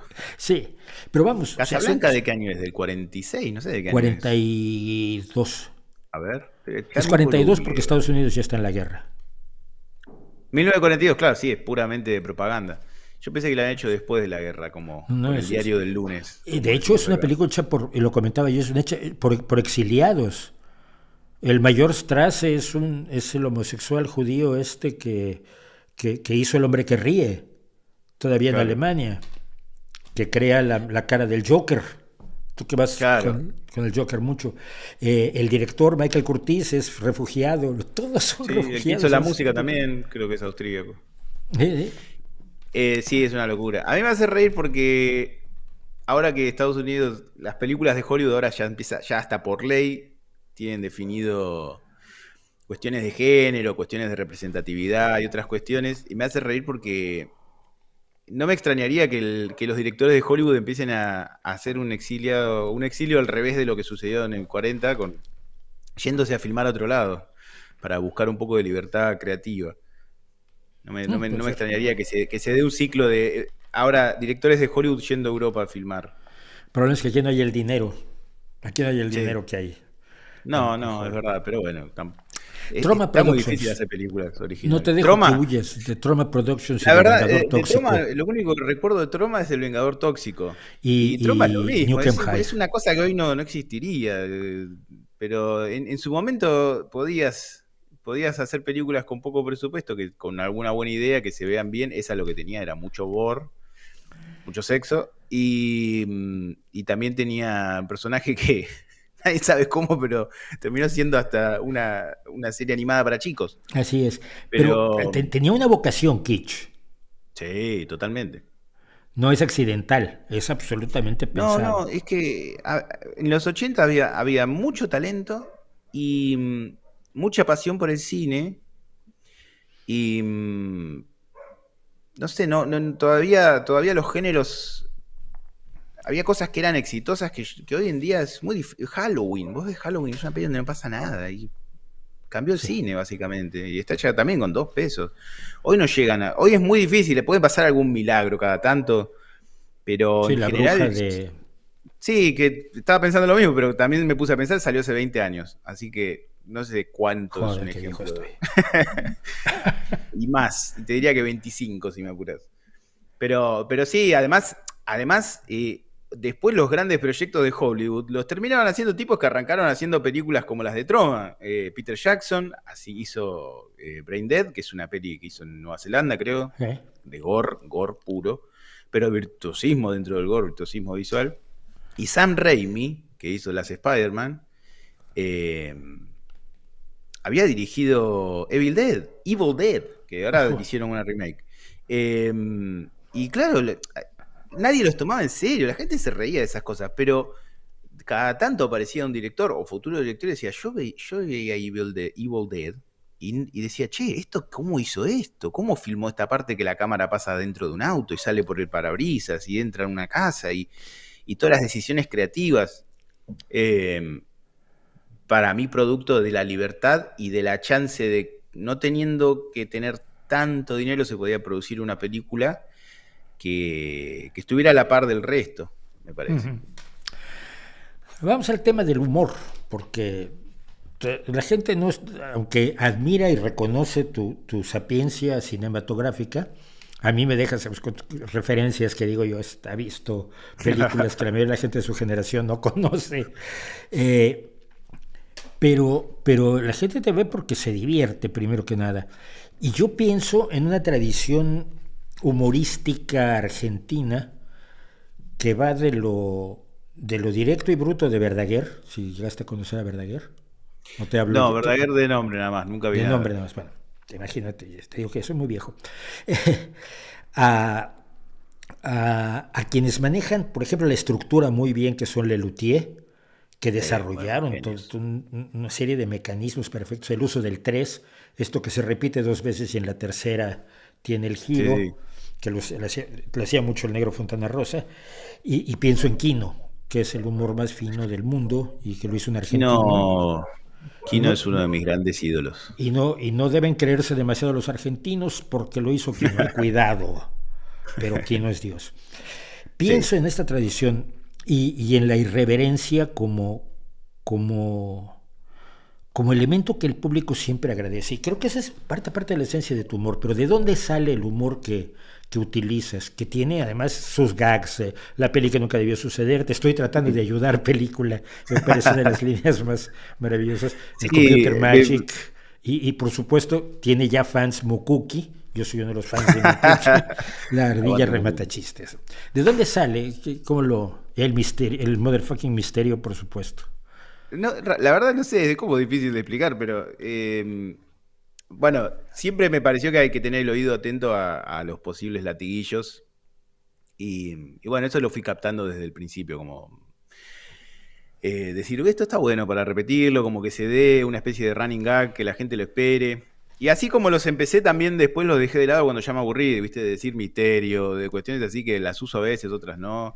Digo, también estar tranquilo en ese lado. Pero en general, si tuviera que decir algo sobre el humor del canal, es que me refleje a mí. Yo soy una especie de bruto sin formación que le gusta leer mucho y que tiene intereses en distintas cosas. Entonces, que el humor sea eso. Mi humor es como muy bestia, muy incorrecto y muy hasta soez, y de golpe también salgo por un lado más intelectual o más refinado, más rebuscado, más surrealista, y tratar de que se mezcle eso con toda la cotidianidad argentina. Hay muchos humoristas acá que manejan bien eso, Alfredo Casero, Capusotto, que juegan mucho con el barrio perdido de Argentina, la calle horrible con un nombre gracioso, el producto viejo que ya no existe. Y a mí me encanta todo eso. Entonces, de toda esa mezcolanza y de mantenerme auténtico y no ni tratar de adular al público, ni tratar de darle las cosas masticadas y también con meter muchas cositas que aunque duren un segundo, el que la agarre, y el que no la agarró que se joda, y el que quiera volver a verlo que lo pueda volver a ver. De ahí, de toda esa mezcla sale eso que, bueno, por suerte hay gente que lo aprecia. Hay muchas referencias, tus referencias de fútbol, la mitad no las conocemos. Ya, un día me sentí muy orgulloso cuando mencionaste los penaltis que falló Palermo, porque eso sí lo vimos todos, ¿no? Pero muchas de tus referencias. Yo pongo muchas referencias que son muy localistas. Claro. Pero me hace reír porque hay gente que me ha escrito de otros países diciendo, che, me obligás a googlear. Y digo, bueno, qué suerte, me alegra. A mí me hace reír cosas a veces. Yo escucho españoles y por ahí las referencias que tiran no las entiendo, pero la intención con la que la dicen, digo, este debe ser lo universal siempre proviene de lo local. Ahora, totalmente. Viendo ya en serio tu trabajo, viéndolo como alguien que hace vídeo hace muchos años, que es mi caso, tiene un trabajo de edición verdaderamente feroz lo que tú haces, pero feroz. Lo último que te vi, creo que ya es el último que me quedaba por ver, que es el Mariano Scott de Morbius. Sí, es un trabajo de edición brutal. ¿Cuánto tiempo te metes ahí? ¿Primero guionizas y luego cortas o cortas y luego guionizas? Ese video justo es de la época anterior donde los estaba haciendo un poco más largos, un poco más jugados con la edición. Es algo que tuve que ajustar porque si no sacaba un video cada un mes y medio. Y no me sirve para el canal. Y tampoco para mí, me vuelvo loco, estoy un mes con el mismo video. Pero me pasaba eso. Justo lo que me pasó fue que agarré una peli nueva. Y las pelis nuevas son malas, mediocres, llenas de horrores, pero encima son aburridas. Entonces me pasó que yo estaba haciendo el video y digo, esto es insoportable, no quiero ni comentarlo. Entonces se me ocurrió esto de llenar los huecos con el Mariano Scott, explicando por qué había pasado cada cosa. Claro, lo escribí, muy gracioso todo. Cuando después tuve que empezar a hacer los photoshops y todas esas cosas, me quería matar. Y estuve 25 años para hacerlo. Pero bueno, ahí quedó divertido. Yo primero lo que hago es ver la peli, después la veo para escribir el guión y la voy viendo así como. Pongo la peli, la freno, escribo. El juez no arranca ahora en tal lado, están haciendo tal cosa. Pum, sigue. Freno, escribo un chiste y así. Así voy armando el guión. Chequeo páginas donde haya errores y cuestiones así, porque no quiero que se me escape nada. La mitad los veo yo, la mitad los veo en otro lado. Y después grabo la locución, edito la locución, le meto ahí un poquito de efectos, algunas cosas, y me pongo a editar el video. Ahora los estoy haciendo un poco más cortos, con un poquito menos de lujo en la edición. Especialmente lo que corté es la intro, donde metía mucha información y había mucha edición ahí. Y, y yo digo, estaba buenísima la intro, pero a fin de cuentas lo mío es el humor y más allá de los datos y todo, la gente viene para reírse. Entonces decidí pasar más rápido esa parte, que para mí es la principal. Pero bueno, gracias a eso pude sacar un video por semana, algo que no podía hacer ni soñándolo antes y ahora lo estoy haciendo. La pregunta lógica es, ¿y el copyright? ¿No te caen a palos con los copyrights? Antes me pasaba más, ahora ya le tomé un poquito la mano. Tenía algunas reglas que las fui ajustando. Al principio no usaba clips que duren más de 7 segundos. Me di cuenta que eso era imposible. Después lo bajé a 5 y ahora 3. O sea, yo no agarro un pedazo de peli entero seguido que dure más de 3 segundos. Después los ralentizo, los doy vuelta a la imagen. Cuando uso algo que es música, a veces le cambio la afinación, me tomo recaudos. Pero más o menos dentro de esos parámetros, si lo haces así, no salta, digamos. Sí, pero el uso Cada justo para la tanto crítica. igual puede pasar. Sí, de hecho me ha pasado que salten copyrights y los contestás diciendo, no, esto es uso del fair use y no sé qué corno, y me lo han quitado. Pero bueno, es un riesgo, no sabes nada y tampoco sabes a nivel mañana. El día de mañana cancelan absolutamente todos los videos que tengan que ver con, no sé, todos los canales que tengan que ver con usar material de otro y nunca se sabe, pero por ahora, vamos. Sí, claro, pues es un riesgo, sobre todo que no es ni el productor ni la productora, sino los distribuidores los que dan la lata con el copyright, ¿no? No, Sí, y o está sea, manejado todo por algoritmos y cosas, inteligencias además, artificiales, es todo automático, no. esto que Después es deciden. artificial. Sí, después deciden, pero cuando salta el copyright salta no automático. Claro, le llaman Y inteligencia. hay cosas que son, y cuando quieres hablar con alguien de YouTube o alguien es como hablar con una pared. Me pasó Sí. con un video que me quitaban los comentarios en el video. Digo, che, ¿qué pasa? No, se ha identificado que en tu video aparece un niño. Digo, pero en todos mis videos aparecen niños. Hago videos sobre películas, hay niños en películas. Lo siento, pero en ese video aparece un niño. Sí, pero ya te expliqué que en todos mis otros videos aparece el niño y no pasa nada. Sí, bueno, pero si no te gusta, jodete, básicamente me respondieron. Básicamente, sí. Sí, y ahí quedó. Mariano, muchísimas gracias por esta conversación. Bueno, fue un placer. Ya no pude ni leer lo que dice el público, deben estar como enloquecidos, porque además tengo una tropa de cafres maravillosos. Qué lujo verlos en vivo. La gente que me sigue está bastante mal de la cabeza. Googlear las referencias de Manao. Te sigo desde el principio, te dice uno. Pará, Mauricio, perdón. Mi mamá es fan tuya. Ella es fan de ti. De tú, sí. Así que le tenés que mandar saludos a Olga. Olga, muchas gracias. Fíjate, tú eres fan mía, yo soy fan de tu hijo. A ver de quién tiene que hacer fan Mariano para que se siga el ciclo. Bueno, muchas gracias, Mauricio. Dice, soy de acá, las referencias del fútbol, tanto las entiendo, dice un argentino. Los videos de Mariano son tan geniales que solamente con escucharlos uno cae de risa. Y así, bueno, podrás ver, si te metes al canal, puedes ver todos los comentarios de gente que tienes un montón de fans. Por mi parte es todo. Muchísimas gracias, Mariano, de verdad. Muchísimas gracias por acompañarnos. Y igual volvemos a vernos, sobre todo cuando hagas Casablanca, yo lo quiero ver. Dale, lo voy a hacer, me voy a acordar de vos en el video y ahí quedamos. Muy bien, muchas gracias. Hasta luego. Gracias. Saludos para todos. Pues esta ha sido nuestra conversación con Mariano Rodríguez. ¿Qué les parece? ¿Cómo les resultó de agradable? A mí me parece divertido.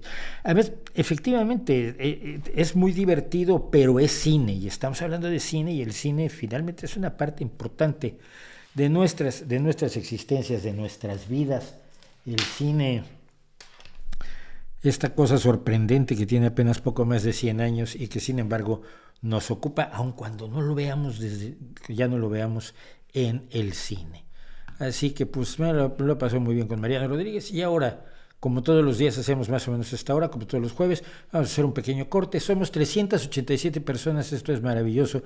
Les recuerdo que para que sigamos siendo más personas, cosa que le conviene mucho al canal, pues sobre todo le conviene a la gente que aquí se pueda alimentar de ideas y puntos de vista distintos a los habituales, porque yo no le debo nada a nadie, por lo tanto no tengo obligación de quedar bien con nadie, más que con mis propios principios, la verdad.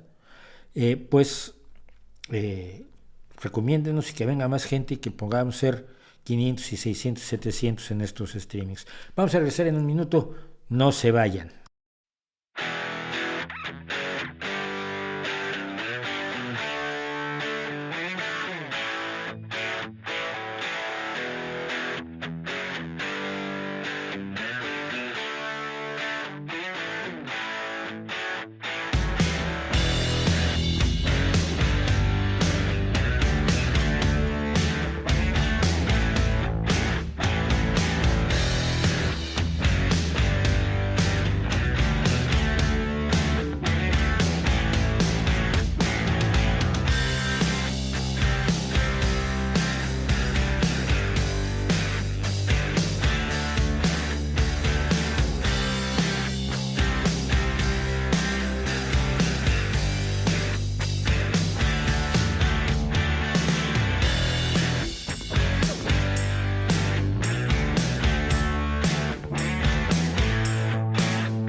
Volvemos, muchísimas gracias por seguir acompañándonos, por estar conmigo después de esta buena conversación que hemos tenido con Mariano Rodríguez, con este entrecruzamiento de fans. ¿Qué impresión te dejó? ¿Te hubiese gustado entrevistar a Hugo Chávez si hubieras tenido la oportunidad? Por supuesto, por supuesto. A ver, no hay mal entrevistado para un buen periodista, y un personaje histórico siempre vale la pena entrevistarlo. ¿Qué impresión te dejó Fidel cuando tuviste la cena con él? Me dio la impresión de ser lo que es, un gran encantador de serpientes, un tipo capaz de venderle,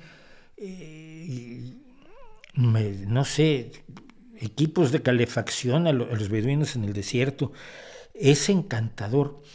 Y es el tipo de gente, por ejemplo, los líderes de las sectas y muchos líderes en general, que tienen esa capacidad de que cuando te oyen, crees que te están en real, que es lo más importante que han oído en su vida, porque te miran con atención, te prestan toda la atención del mundo, te sientes importante, hacen sentir a la gente importante. Y hablan con una seguridad admirable hasta que te das cuenta que no tienen puta idea de lo que están diciendo, pero lo dicen con una firmeza y una certeza extraordinaria. Entiendo el liderazgo de Fidel Castro y al mismo tiempo lo lamento enormemente. Mauricio debe ir pensando en 2 streamings a la semana, sí, cómo no. En el momento en que tenga yo el triple de gente en Patreon, en cuanto tenga el triple de gente en Patreon, hacemos otro streaming. Si no, ¿yo a qué hora? Tengo que trabajar. Bueno, quiero hacer más cosas de lo que ya teníamos preparado el día de hoy. Y esto porque llevo ya muchos días tratándolo de hacer, lo anuncio y demás, y al final no se hace. Y es la fanfarria para el hombre común. Bueno, les quiero contar la historia de esta pieza musical y después voy a hablar de mi propia fanfarria para el hombre común. Resulta que el director de la Orquesta Sinfónica de Cincinnati le pidió a una serie de compositores una serie de fanfarrias para la Segunda Guerra Mundial. Era fanfarrias para animar de alguna manera el esfuerzo guerrero de los Estados Unidos en la Segunda Guerra Mundial. Y entre ellos le pidió a uno de los más famosos compositores estadounidenses, que en ese momento era Aaron Copland. Y Copland pensó en que le iba a poner la fanfarria para una solemne ceremonia, o la fanfarria de las 4 libertades, no sé cuáles son las 4 libertades, pero una cosa estadounidense. Y esto, en eso estaba terminando de componer la Copland, cuando escuchó que el vicepresidente Henry Wallace, que estaba tratando de animar a los estadounidenses en contra del imperialismo, porque el imperio japonés era un imperio de verdad, no un imperio económico, era un imperio con un emperador que se consideraba que era Dios. Y Wallace dijo en la ciudad de Nueva York, algunas personas han hablado del siglo estadounidense, yo digo que el siglo al que estamos entrando, el siglo que saldrá de esta guerra, puede ser y debe ser el siglo del hombre común. Cosa que a mí me parece preciosa. Y Copland dijo, después de haber oído esto y por lo que le puso el nombre que le puso a su fanfarria, era el hombre común, después de todo, el que estaba haciendo todo el trabajo sucio en la guerra y en el ejército, y se merecía una fanfarria. Esta fanfarria fue estrenada el 12 de marzo de 1943, probablemente la versión que ustedes han escuchado más veces de la fanfarria para el hombre común, aunque con orquesta es maravillosa, es la que hicieron Emerson, Lake and Palmer, que es una verdadera maravilla, es una obra musical de un nivel altísimo. Y Palmer, que fue el que hizo la transposición, la adaptación, la orquestación para bajo, batería y sintetizador, que es Emerson, Lake and Palmer, Palmer conoció a Copland y le dijo, oye, estamos haciendo esto, ¿no te molesta? Estás hablando con uno de los dioses de la composición en aquel momento. Y le dijo Aaron Copland a Palmer, al menos han hecho algo diferente con ella. A mí me funciona, sigan, les deseo la mejor suerte con ella. Y hasta hoy, una de las versiones más escuchadas en todo el mundo de la fanfarria para el hombre común es la de Emerson, Lake and Palmer.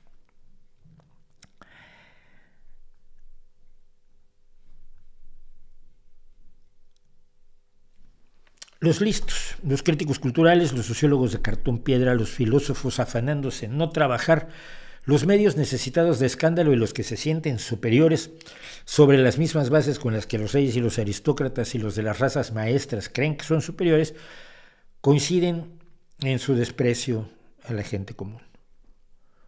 Si te satisface tu trabajo y encuentras tu felicidad y tu tranquilidad en lo que Benito Juárez llamó la honrada medianía, si estás a gusto con tu vida, si te basta tu casa, tu familia, tu sindicato, tu barrio, poder comprar cosas que te gusten y comer cosas que te apetecen y de cuando en cuando pasar unas tranquilas vacaciones con gente parecida a ti, Lo menos que te dicen es que eres un borrego consumista, conformista, burguesado, masa plebe, persona de falta de iniciativa y ciega a los grandes temas del mundo que te deberían estar preocupando.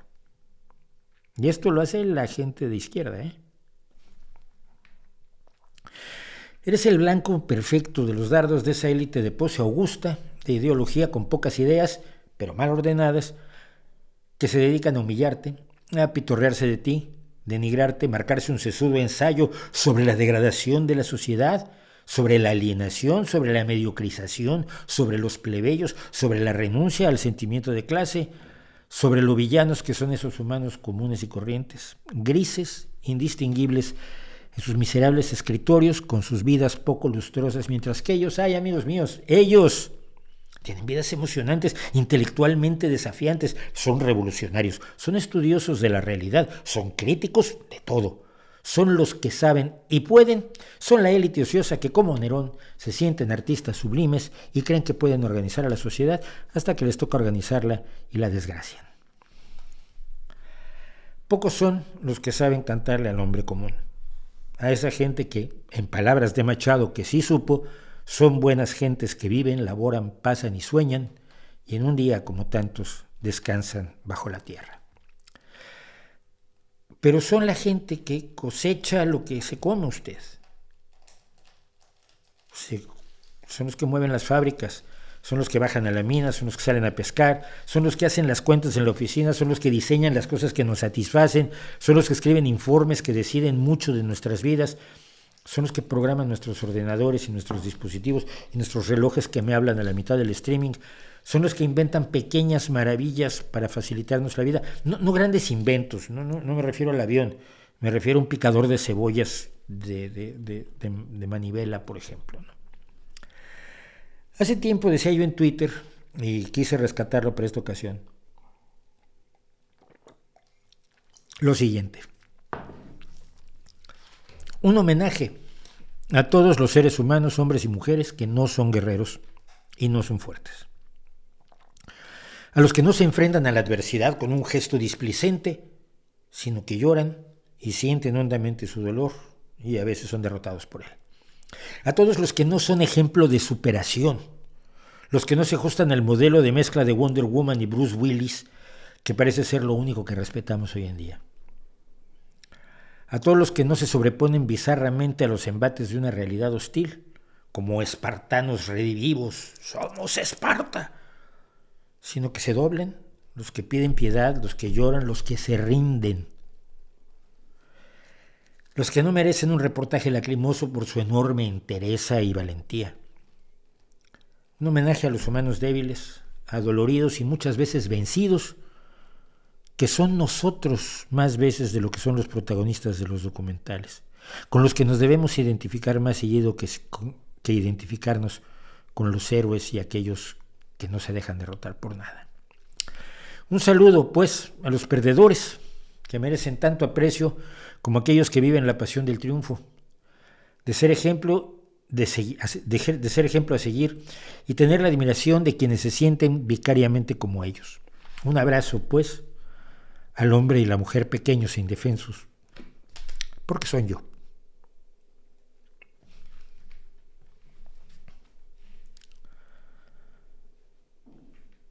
Y no encuentro a dónde iba, y entonces, claro, de algunos espacios así que lo tengo que cortar en el podcast, porque si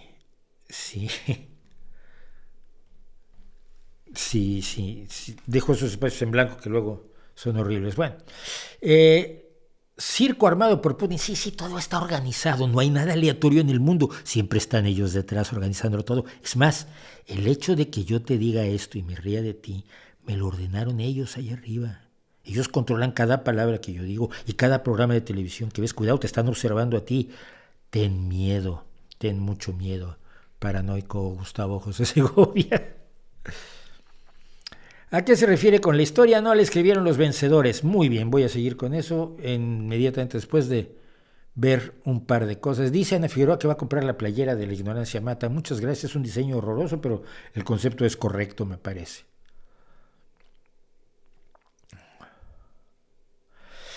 La URSS creció a una velocidad sin precedentes desde su fundación, pasando de ser feudal hasta ser la segunda superpotencia solo por detrás de Estados Unidos.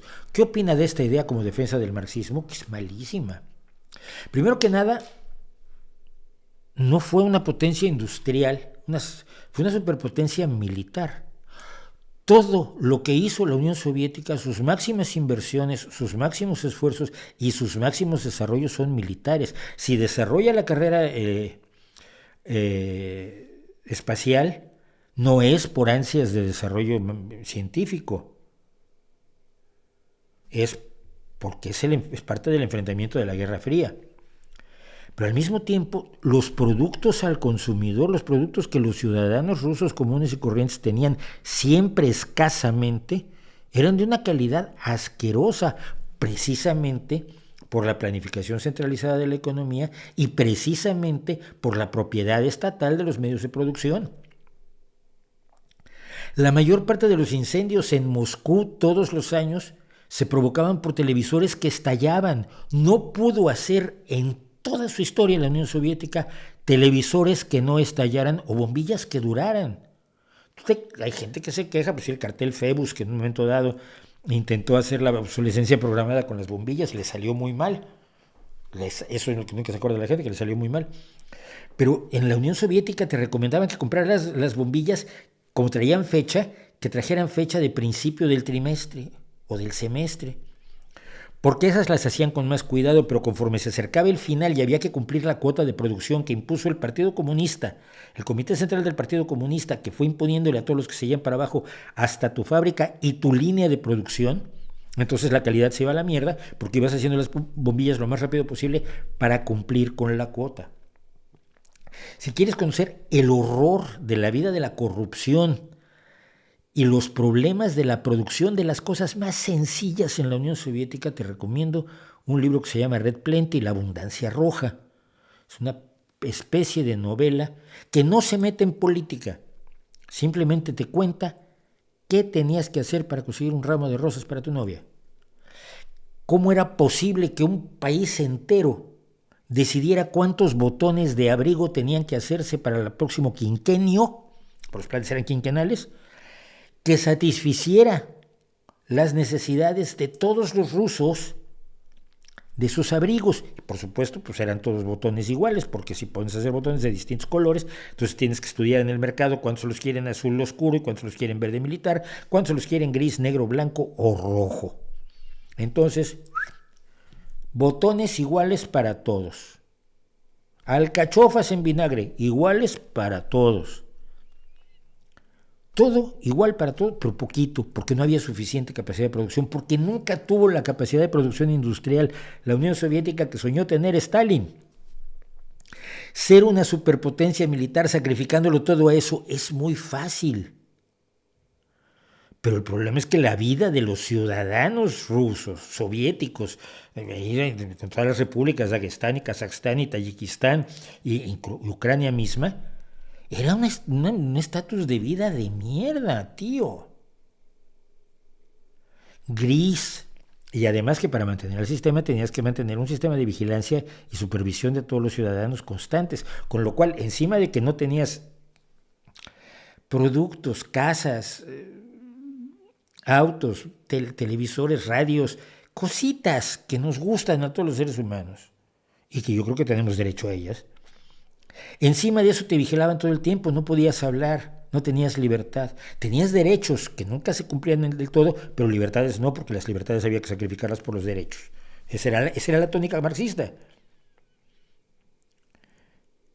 El ser una superpotencia en esas condiciones no significa absolutamente nada.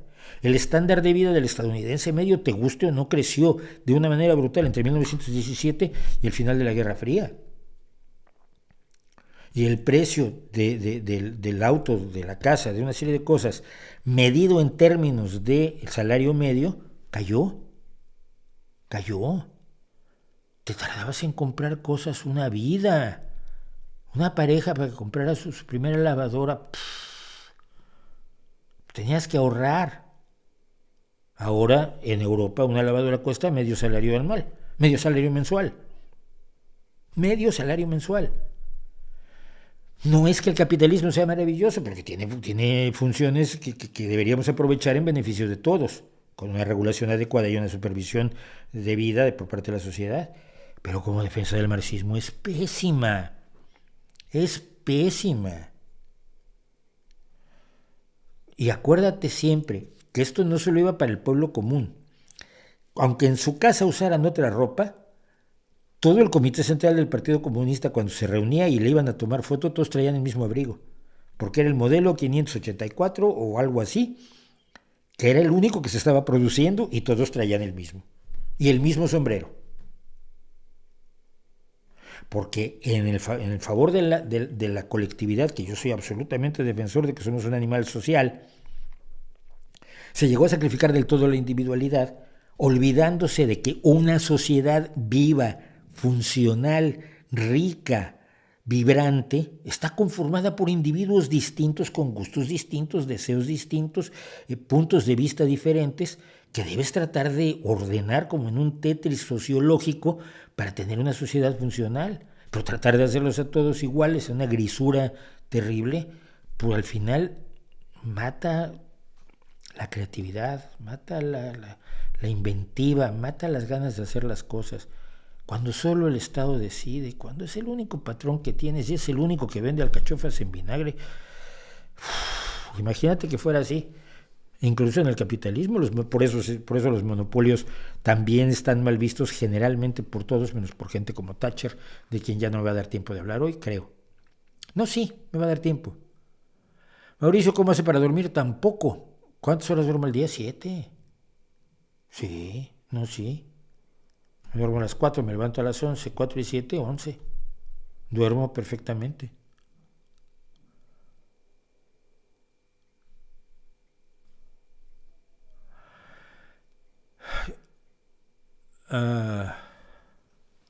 Hay cosas de las que no tengo información. A quienes me saludan desde Colombia, desde Perú, desde Manizales. Algún día estaré por allá, se me antoja. Partiendo de que las exigencias de ceder territorio o impedirle a Ucrania unirse a alianzas militares no son admisibles, ¿qué tipo de cosas serían razonables negociar en un hipotético armisticio? El regreso de Rusia a sus fronteras originales, a las fronteras que aceptó y firmó legalmente en 1991. Punto. El regreso a las fronteras que le reconoció a Ucrania en el 91, incluye la entrega de Crimea. Sí, señor.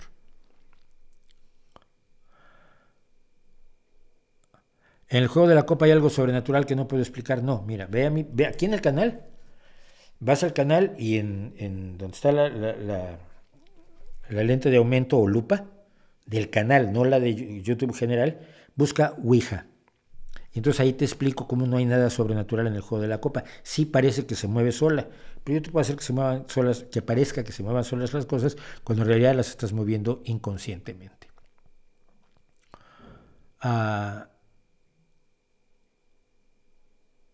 Saludos a Adriana Mufarrega Atea Feliz. ¿Qué opinas del cuento? I have no mouth and I must scream. Me parece uno de los mejores cuentos de este hombre, cuyo nombre por supuesto estoy olvidando, pues si no me hubiera peleado con él un día. Sí, me peleé con él un día en la única convención mundial de ciencia ficción a la que fui en Phoenix, Arizona, en 1976, me parece. El invitado especial era este escritor, cuyo nombre acabo de olvidado por completo, por supuesto, y esto...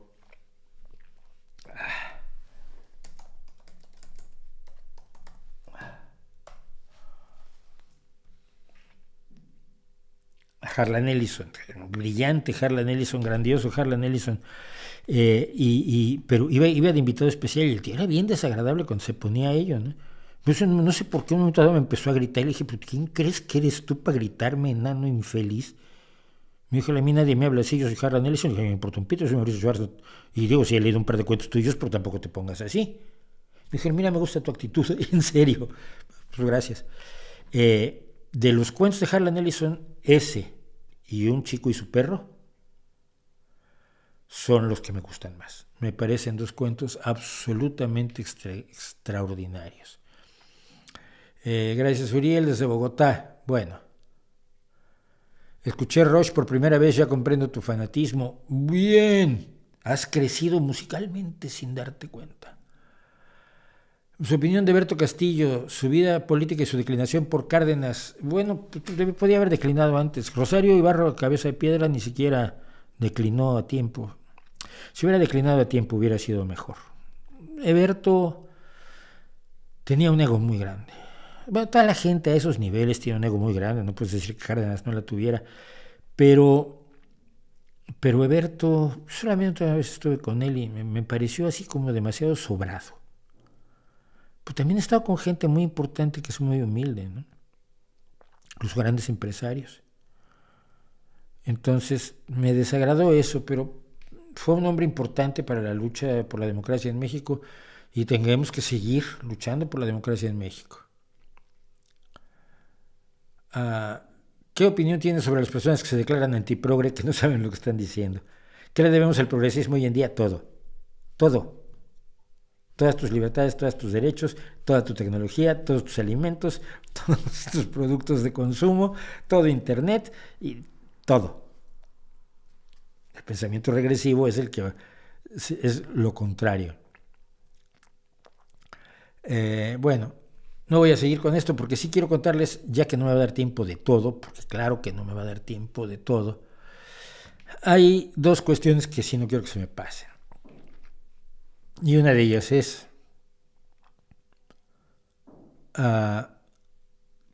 que decía yo que la historia no la escriben los vencedores, y como no tengo letrero para ello, se lo van a tener que imaginar. Les voy a contar. Hace un año se instaló una estatua de Margaret Thatcher en su pueblo de Grantham. Pocos días después, un ciudadano de la localidad se entretuvo lanzándole huevos un rato. La policía llegó, le dijo que era un comportamiento antisocial, lo multó. Otro puso un puesto de huevos para venderlos a 10 libras, pues si le querían echar huevos a Margaret Thatcher. Llegó la policía y dijo, si alguien le compra un huevo y lo tira, usted es cómplice de un acto antisocial. El tipo se llevó sus huevos, era un periodista, obviamente era un truco. Una semana después otro ciudadano, pero ya que eso que no se dejó grabar, le echó pintura roja a la estatua de Margaret Thatcher. Margaret Thatcher fue primera ministra 11 años. Fue la reina del neoliberalismo, es decir, desreguló el sector financiero, buscaba la privatización de las empresas estatales, la destrucción de los sindicatos y además crecientemente fue antieuropea, lo que a la larga fue uno de los apoyos del Brexit. Antes de ser primera ministra, cuando fue secretaria de Educación, por ejemplo, retiró una ordenanza para que las escuelas aceptaran a los chicos sin exigencias, o sea, con las exigencias académicas mínimas. No, había escuelas que decían, no, si tú aprobaste con 6 está muy bien, pero en esta escuela solo recibimos gente de 8 porque somos elitistas. Los laboristas decían que eso no era conducente a una educación igualitaria, y ella lo quitó. También defendió que las fuerzas del mercado dirigieran la investigación científica más que criterios científicos, como ahora en México se defiende que la investigación científica la decida la política, los criterios políticos, en lugar de criterios científicos.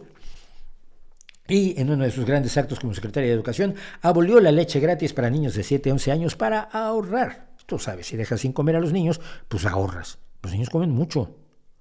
Y cuando les da por el deporte, ya por ahí a los 14 años, se pueden meter 1 litro de leche al día y es carísimo. Ya siendo primera ministra, se quejó del exceso de inmigrantes asiáticos, sobre todo los que venían huyendo de la guerra de Vietnam, los hombres, las personas de los botes. Aumentó los impuestos indirectos, o sea, esos que todos pagan igual, el 15% de IVA, por ejemplo, que paga todo el mundo, limitando los impuestos directos, aquellos que son progresivos. Yo gano poco, pago el 10%, el que gana mucho, pues paga el 50%. Esos los redujo y aumentó los impuestos que cargan igual al que menos tiene que al que más tiene, lo cual es una injusticia. Limitó el gasto en servicios sociales absurdos como educación y vivienda, que a quien le interesa. Propuso cerrar 20 de las 174 minas del Estado y echar a 20,000 mineros, con lo cual ahorraba mucho dinero, ¿no? Esto fue en 1984. Los mineros fueron a la huelga durante un año, una huelga heroica, pero no pudieron ganar. Tuvieron que terminar la huelga y entonces para 1992 ya había cerrado 97 de las 174 minas y privatizó las restantes en el 94. Esto costó decenas de miles de empleos de mineros y destrozó comunidades enteras. que puedes cerrar las minas con un proceso razonable que, aunque doloroso, no tiene por qué ser criminal. Y aquí en Asturias, que es un espacio claramente minero, mi suegro es minero, el papá de mi suegro es minero, tengo muchos amigos mineros, y aquí se han cerrado las minas, pero se cerraron de tal manera que no dejaras a nadie atrás. A Thatcher le daba igual. Privatizó el gas, el agua y la electricidad, que son monopolios naturales. Entonces, es que la privatización es para que haya competencia. Ya con los monopolios naturales no hay competencia. Simplemente le estás regalando a tus amiguetes ricos lo que antes era propiedad de todos. Vendió la potente industria del acero, que generaba gran cantidad de dinero y tenía un nivel altísimo. Y si usted ha estado en el Reino Unido y ha tratado de usar un tren, ha tratado de viajar en tren, sabe usted lo que el horror que son las compañías de trenes y lo caro que es el tren en el Reino Unido. Todo ello gracias a la privatización de Thatcher. Cuando murió Thatcher, hace pocos años, la gente en los pueblos mineros salió a las calles cantando Ding Dong, the witch is dead, la bruja ha muerto. Se escribieron canciones sobre la muerte de Thatcher, celebrando que se había finalmente apartado del mundo la persona que tanto daño y tanto dolor había causado. Pero esto es raro, ¿no? Si la historia la escriben los vencedores, y ganó la guerra de las Malvinas y ganó la lucha contra los sindicatos y la lucha por la privatización y la lucha por el neoliberalismo. Si ganó, ¿por qué la historia no la ha escrito ella y la siguen escribiendo los mineros que se acuerdan del daño que les hizo? Basta citar un hecho histórico que le desagrade a alguien para que repita, pero como si fuera un conjuro, la historia la escriben los vencedores. Y con esto espera que los hechos históricos se desvanezcan prácticamente, que la subjetividad sustituya todo aquello que podemos conocer realmente respecto a la historia.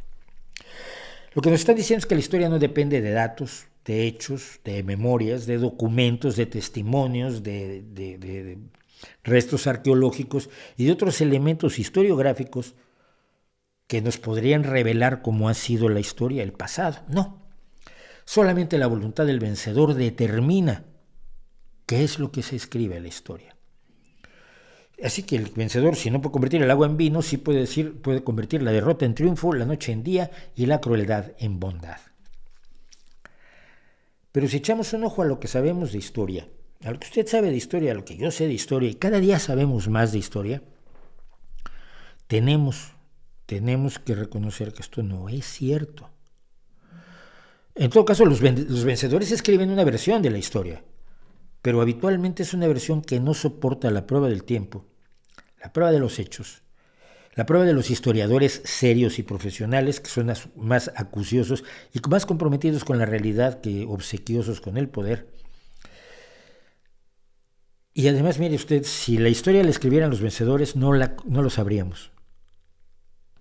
Sabemos que la quieren escribir los vencedores porque sabemos cuando los vencedores han escrito una versión falsa de la historia.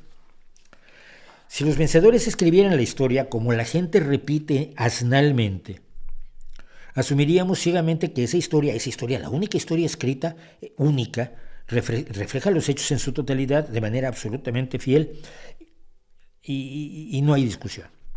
La realidad es otra.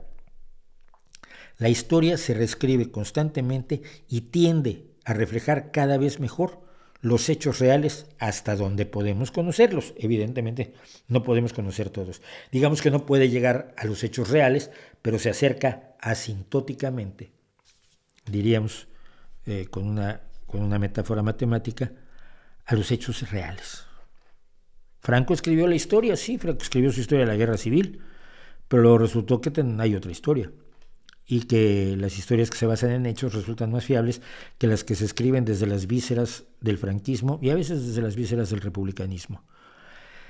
Para entender esto que estoy contando, es necesario ir al origen de esta frase que no se escribió como la gente la entiende exactamente, y la fuente es nada más y nada menos que nuestro admiradísimo George Orwell. En un artículo llamado Revisión de la Historia, Revising History, en su columna Como me dé la gana, As I Please, publicado en la revista socialdemócrata El Tribune, el 4 de febrero de 1944, estamos a año y 2 meses del fin de la guerra, marzo, abril, mayo, 3 meses del fin de la guerra, Orwell dice que es posible hacer una historia del mundo hasta una fecha relativamente reciente que tendría un parecido razonable con el curso real de los acontecimientos, que es posible un cierto grado de veracidad siempre y cuando se admitiera que un hecho puede ser verdadero, incluso si no nos gusta. Estoy citando a Orwell. De allí pasa a decir que hoy, o sea, en febrero de 1944, eso ya no es posible. Estamos hablando de un momento en que apenas se ha unificado la resistencia francesa, que se pelea en el frente oriental, en la Unión Soviética, en Italia, y los aliados están preparando el día D, que unos meses después, marzo, abril, mayo, junio, julio, 5 meses después, haría la invasión a la Europa continental. Y en la memoria de Orwell está además viva la Guerra Civil Española, donde le vio a la mentira periodística y mediática surgir en todo su esplendor, y se quejó de ella. Él lo decía muchas veces, nunca como en España vi informes periodísticos que no tuvieran relación alguna con la realidad. Y entonces Orwell dice, si Franco fuera depuesto, ¿a qué tipo de registros podrán acudir los historiadores del mañana? Y predice que la historia consignará hechos falsos, como que había un ejército ruso considerable en España. Y pone otros ejemplos. ¿Son los protocolos de Sion un documento genuino? ¿Trotsky conspiró con los nazis? ¿Cuántos aviones alemanes fueron derribados en la batalla de Inglaterra? Lo que responde Orwell es, en ningún caso se obtiene una respuesta que sea universalmente aceptada por ser verdad. En cada caso se obtienen varias respuestas totalmente incompatibles, una de las cuales se adopta finalmente como resultado de una lucha física. La historia la escriben los vencedores. Esa es la frase que suelta al final. El final del artículo, la frase que suelta como conclusión. El final del artículo es glorioso. Lo verdaderamente atemorizante del totalitarismo no es que cometa atrocidades, sino que ataca el concepto de verdad objetiva. Piensen ustedes en lo que estamos viviendo hoy con los neonazis y con los populistas de uno y otro signo. Afirma controlar el pasado así como el futuro. La narrativa, el relato que nos dicen, el discurso. Esta es una de las bases de la novela que quizás ya estaba escribiendo entonces, que se publicó en 1948 y que, invirtiendo los nombres, los últimos dígitos, es 1984. Pero en el artículo es más optimista, y esto suelen saltárselo los de la historia, se le escriben los vencedores. Dice, hay alguna esperanza, por tanto, de que sobreviva el hábito mental liberal que piensa en la verdad como algo que existe fuera de uno mismo, algo que puede descubrirse y no algo que puede inventarse sobre la marcha. Pero aún así no envidio el trabajo del historiador del futuro. ¿No es un comentario extraño sobre nuestra época que incluso las bajas de la guerra actual no se puedan calcular dentro de un rango de varios millones? Una observación muy aguda de Orwell, pero como decía el danés Carl Christian Steinke, no Niels Bohr como dicen algunos, la predicción es muy difícil, especialmente cuando se refiere al futuro. Con toda su inteligencia y sus deseos de hacer justicia en el mundo, Orwell no podía imaginarse que el historiador del futuro iba a tener las armas y las herramientas que tiene hoy. Otra de sus preocupaciones eran simplemente el asunto de falta de acceso a los datos, como las bajas de la Segunda Guerra Mundial, que hoy se cifran entre 70 y 85 millones, pero no porque la historia la haya escrito un vencedor o el vencido, sino porque son los mejores cálculos, los mejores datos que tenemos con base en la información que sobrevivió a la guerra. Si lo quieren ver, véanlo en la Wikipedia en inglés, porque el artículo en español sobre las bajas en la Segunda Guerra Mundial es lamentable, no porque lo hayan escrito los vencedores, sino porque lo escribió alguien que no sabe historia. Los tiranos mueren. Las tiranías, incluso las más prolongadas, y en España lo sabemos, se extinguen. Sobreviven los datos y se suman a los testimonios de los personajes más pequeños. Por ejemplo, Julius Fučík es un periodista checo cuyo reportaje Al pie de la horca se escribió en papel de fumar antes de que lo ahorcaran, precisamente. Ana Frank, Solzhenitsyn, Orwell, Francisco Boix, que es el fotógrafo de Mauthausen, el fotógrafo español que registró las barbaridades de Mauthausen, jugándose la vida tomando fotografías con material que se robaba de los materiales de los propios nazis. O sea, Li Shisui, el médico de Mao Zedong, de cuya biografía he sacado muchos datos yo. O sea, Chelsea Manning, la que reveló toda la información que posteriormente, de manera incorrecta y poco responsable, difundiría Wikileaks. Está en los sobrevivientes de las dictaduras latinoamericanas de los años 70, etc. Hoy podemos responderle a Orwell lo que no sabía en febrero del 44. No hubo un ejército ruso peleando en la Guerra Civil Española. Eso no lo sostienen hoy ni los más cavernarios neonazis, para los cuales Franco era un poco de izquierda. Además, sabemos con toda certeza que los protocolos de los sabios de Sion son una falsificación zarista que usó como base la novela Diálogo en el infierno entre Maquiavelo y Montesquieu de Maurice Joly, que se publicó en 1864, y un capítulo completo de la novela Biarritz del escritor antisemita Hermann Goethe, que se publicó en 1868, y cosa que ya había desvelado el Times de Londres en 1921. Y no, Trotsky no conspiró con los nazis, y solo algún estalinista que se haya quedado en 1938 podría decirlo sin que le empezara a crecer la nariz desmesuradamente.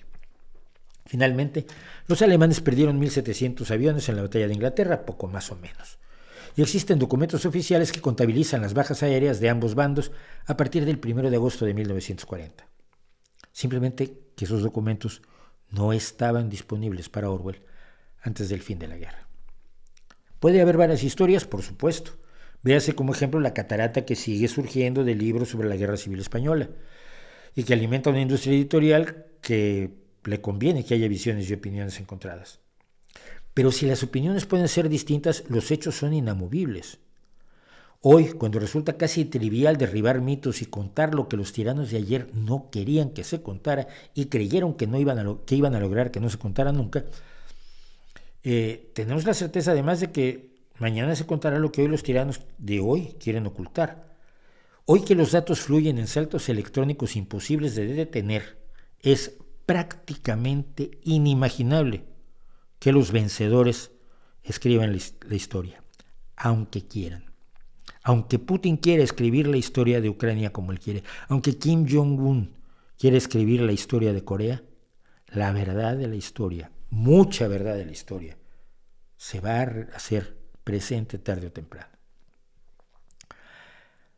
Los totalitarios, Trump, Putin, Kim Jong-un, Lukashenko, seguirán tratando de atacar el concepto de verdad objetiva, pero su esfuerzo es cada vez más vano y tiene fecha de caducidad. Basta que el poderoso caiga para que los relatos de la contrahistoria, si se me permite inventarme la palabra, se desgranen. Si los vencedores escribieran la historia, no tendríamos las historias que tenemos. Las desmitificaciones que oxigenan el ambiente de cuando en cuando. La diferencia entre la propaganda soviética y la realidad del mundo soviético, o la diferencia entre la venta del American Way of Life y la realidad de las calles estadounidenses, de la falta de hogares, de la pobreza en el país más rico del mundo, que todos podemos ver, aunque los poderosos quieran escribir otra historia. Tenemos y podemos tener la certeza de que pese al poder de la mentira, especialmente cuando se blande como arma política, la verdad vale la pena y las más de las veces se impone, más allá de frases tronantes. ¿La historia me absolverá? Pues no, resulta que te está condenando peor de lo que tú imaginabas. Y si eso significa que Orwell se equivocaba, tampoco es ninguna tragedia. No existe en ningún lugar un decreto que diga que un gran escritor y un hombre bueno y uno de los pensadores políticos más serios que hemos tenido en el siglo XX debe ser perfecto en todas sus valoraciones de la realidad. Y algo me dice que le habría gustado mucho a Orwell ver las ruinas del Ministerio de la Verdad que se inventó para 1984 y ver el éxito de ventas entre los animales de la verdadera historia de la rebelión en la granja, para disgusto, por supuesto, de Napoleón, el cerdo tirano de esa propia rebelión en la granja. La historia no la escriben los vencedores, la historia la escriben los historiadores con los testimonios y los datos y los hechos de todos nosotros, y rendirse a la idea de que no es cierto, primero que nada va en contra de los datos, y segundo, es negarse a la posibilidad de conocer los hechos. Bueno, pues con eso Ah, vamos a ver qué me dicen en el chat. Vamos a dedicar unos minutitos, aunque sea poco. Si me dicen que no se va a lanzar Xochitl como independiente, pues vale, no se vota por ella y ya. ¿Yo qué quieren que diga? Yo hice mis preguntas, quiero ver las respuestas. Pero no me respondan como si ustedes fueran Xochitl Gálvez, porque tenemos esa idea que somos telépatas. Lo que ella va a hacer es esto, porque lo que ella está pensando es esto. Tienes idea. Estás escribiendo porque tienes un teclado a mano. Hazte así y espérate.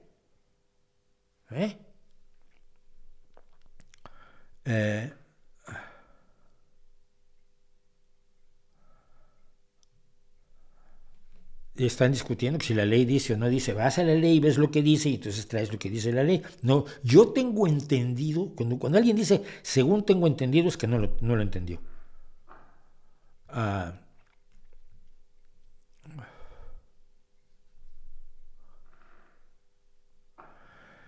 Facundo Rando dice, muchos afirman que tras la llegada de la tercera vía de Tony Blair, la socialdemocracia europea se ha neoliberalizado, derechizado, abandonando el estado de bienestar. ¿Qué opina? Que no es cierto. Pues echa un ojo al estado de bienestar europeo. Echa un ojo a lo que la socialdemocracia ha hecho en España en los últimos 4 años, en términos de pensiones, en términos de empleo, en términos de salarios, en términos de aumento de la protección social en todos los rubros. Muchos opinan porque no tienen idea. Pero como generalmente se trata de comunistas, de marxistas, de leninistas, de bolcheviques de saldo, es su forma de decir, no, todo lo que ha hecho la socialdemocracia no vale. Lo que va a valer es cuando yo sea Stalin y tenga todas las empresas bajo mi control y yo organice la economía. ¿Ok? Eso que se dice de la hay socialdemócratas que han metido la pata, por supuesto, y Tony Blair la metió hasta el fondo, sobre todo cuando fue parte del trío de las Azores para la invasión de Irak, junto con Aznar y Bush. O sea, Tony, eres tonto. Sí, bueno, algunos son tontos. O Zapatero, con su apoyo a Venezuela, le está metiendo la pata. Zapatero es maravilloso en otras cosas y lo admiro muchísimo, y su defensa de la legislatura actual del Partido Socialista ha sido maravillosa, sólida, firme y clara. Los socialdemócratas no pretenden ser perfectos y ojalá ninguno crea que ese es el objetivo de la socialdemocracia. Pero decir que la socialdemocracia europea en general abandonó el estado de bienestar, pues eso se resuelve muy fácil. Ves las condiciones del estado del bienestar hace 20 años y hoy. Si se ha reducido en toda Europa de manera tremenda bajo administraciones socialdemócratas, tienes razón. Si ha disminuido bajo administraciones conservadoras y democristianas y ha vuelto a recuperarse bajo administraciones socialdemócratas, no tienes razón. Vea los datos.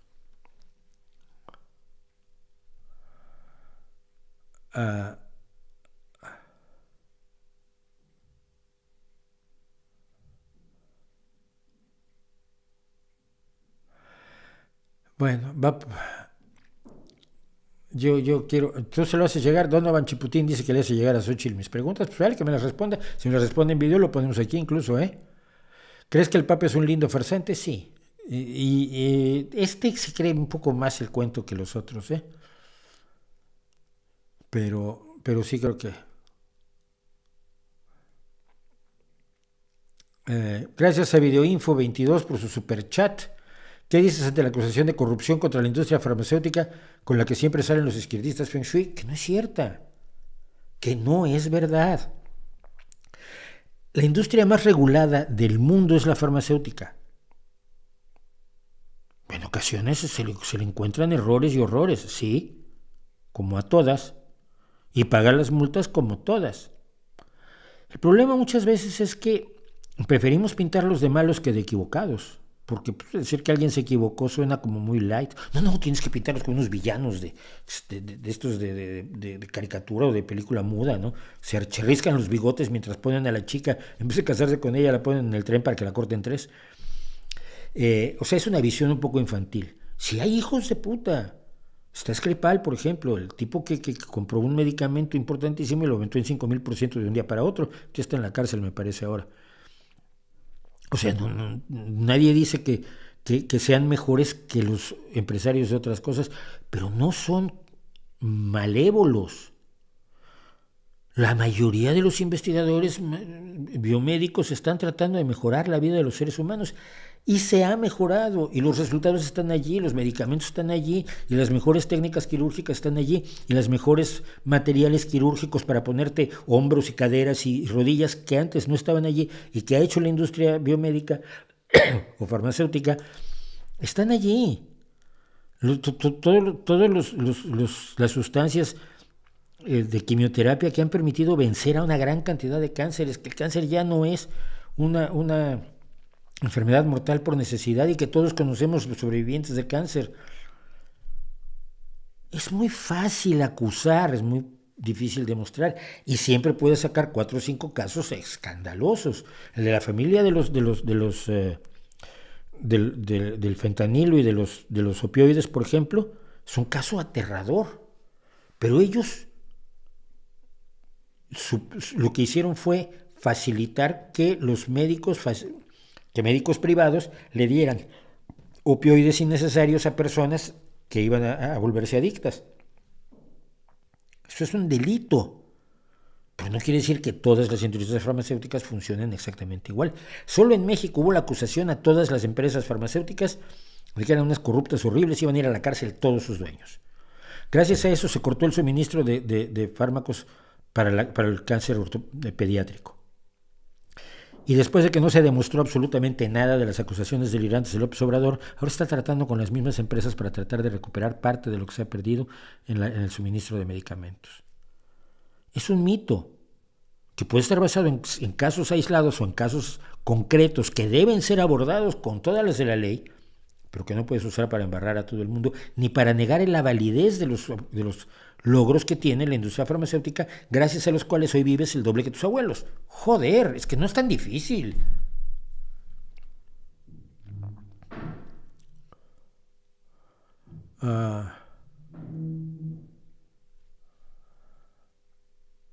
Bueno, no voy a leer más porque había otra cuestión que quería yo comentar, porque además se han enojado mucho conmigo y lo entiendo, tampoco tengo letrero para esto. Ya me ganó el tiempo, me ganó el tiempo de preparación. Yo llego a las 5 para preparar esto, para empezar a las 7. Y no me da tiempo de hacer todo lo que debería yo hacer. Bueno, así que vamos sin letrero ni nada. Pero miren, yo he dicho en muchas ocasiones aquí, y en todos lados, donde me dejan, que Vox es un partido nazi. Y inmediatamente saltan, ay, pero ¿cómo dices nazi? Es una palabra muy cargada, evidentemente. Y estamos en un ambiente social y político, en el cual, por ejemplo, se acostumbra, pero desde 1932, se acostumbra a llamar fascista, sobre todo desde la izquierda, a todo aquel que no se ajuste a las bases programáticas bolcheviques más dogmáticas y rígidas. Entonces, claro, cuando te peleas con alguien acabas llamándolo fascista o nazi.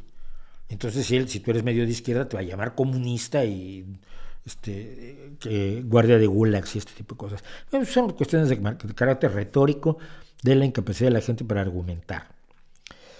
Pero cuando yo digo que Vox es un partido nazi, lo digo porque es un partido que sustenta, defiende, mantiene, contiene, retiene y defiende y propone tácita o no tácitamente, en algunos casos no habla, pero en otros es clarísimo que lo que propone es el proyecto nazi en general.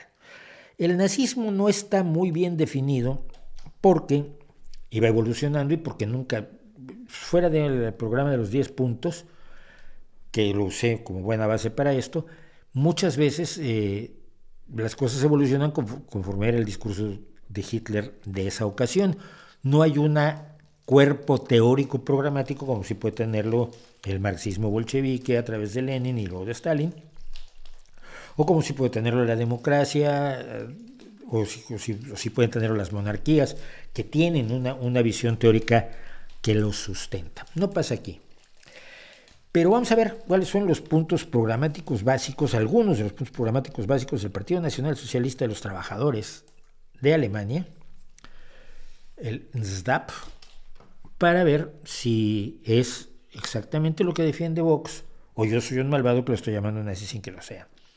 Hay partes que hay que decodificar, como si tuvieras tu máquina Enigma de la Segunda Guerra Mundial, y entonces metes, Vox defiende la familia, y entonces sale la explicación. Vox está en contra de los derechos de las mujeres, en contra del aborto, en contra de la gente altersexual, de la gente sexualmente diferente. Entonces, cuando ya lo decodificaste, dices, por ejemplo, ¿cuáles son las bases para esto? ¿Cuáles son las bases para decir que la mujer debe estar sometida al hombre y no debe tener derechos iguales? Por ejemplo, Vox directamente dice que deben suprimirse las cuotas de mujeres en las listas electorales, que cada quien elija los que quiera. Total, nosotros ya elegiremos a puro bigotón.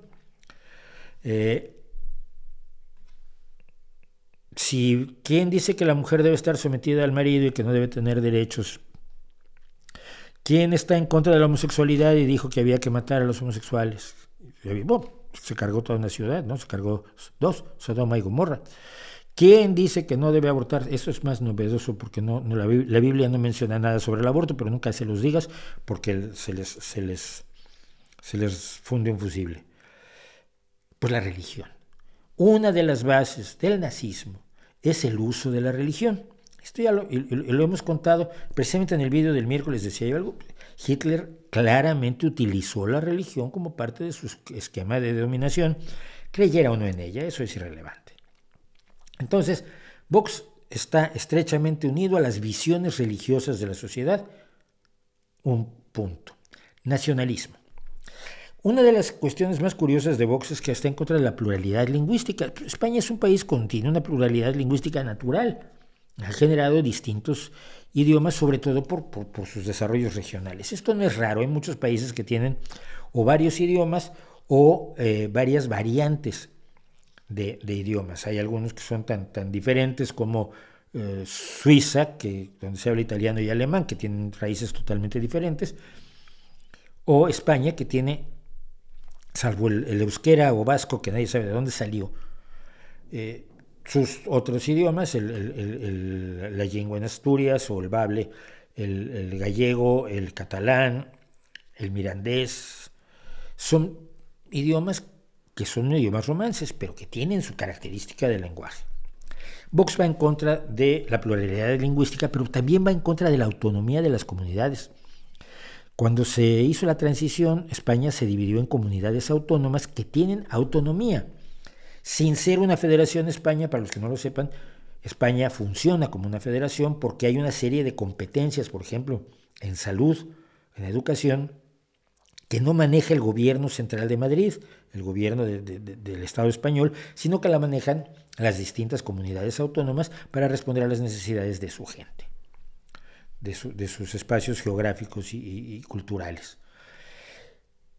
Vox se opone a la pluralidad lingüística, a las comunidades autónomas, a los independentistas, que es legítimo ser independentistas y precisamente que para poder efectuar una tarea independentista efectiva en España, pues hay que hacer una serie de cambios legislativos que los independentistas nunca proponen porque no son tontos. Si se hacen independientes van a tener que trabajar, mientras tanto ser independentista es muy buen negocio.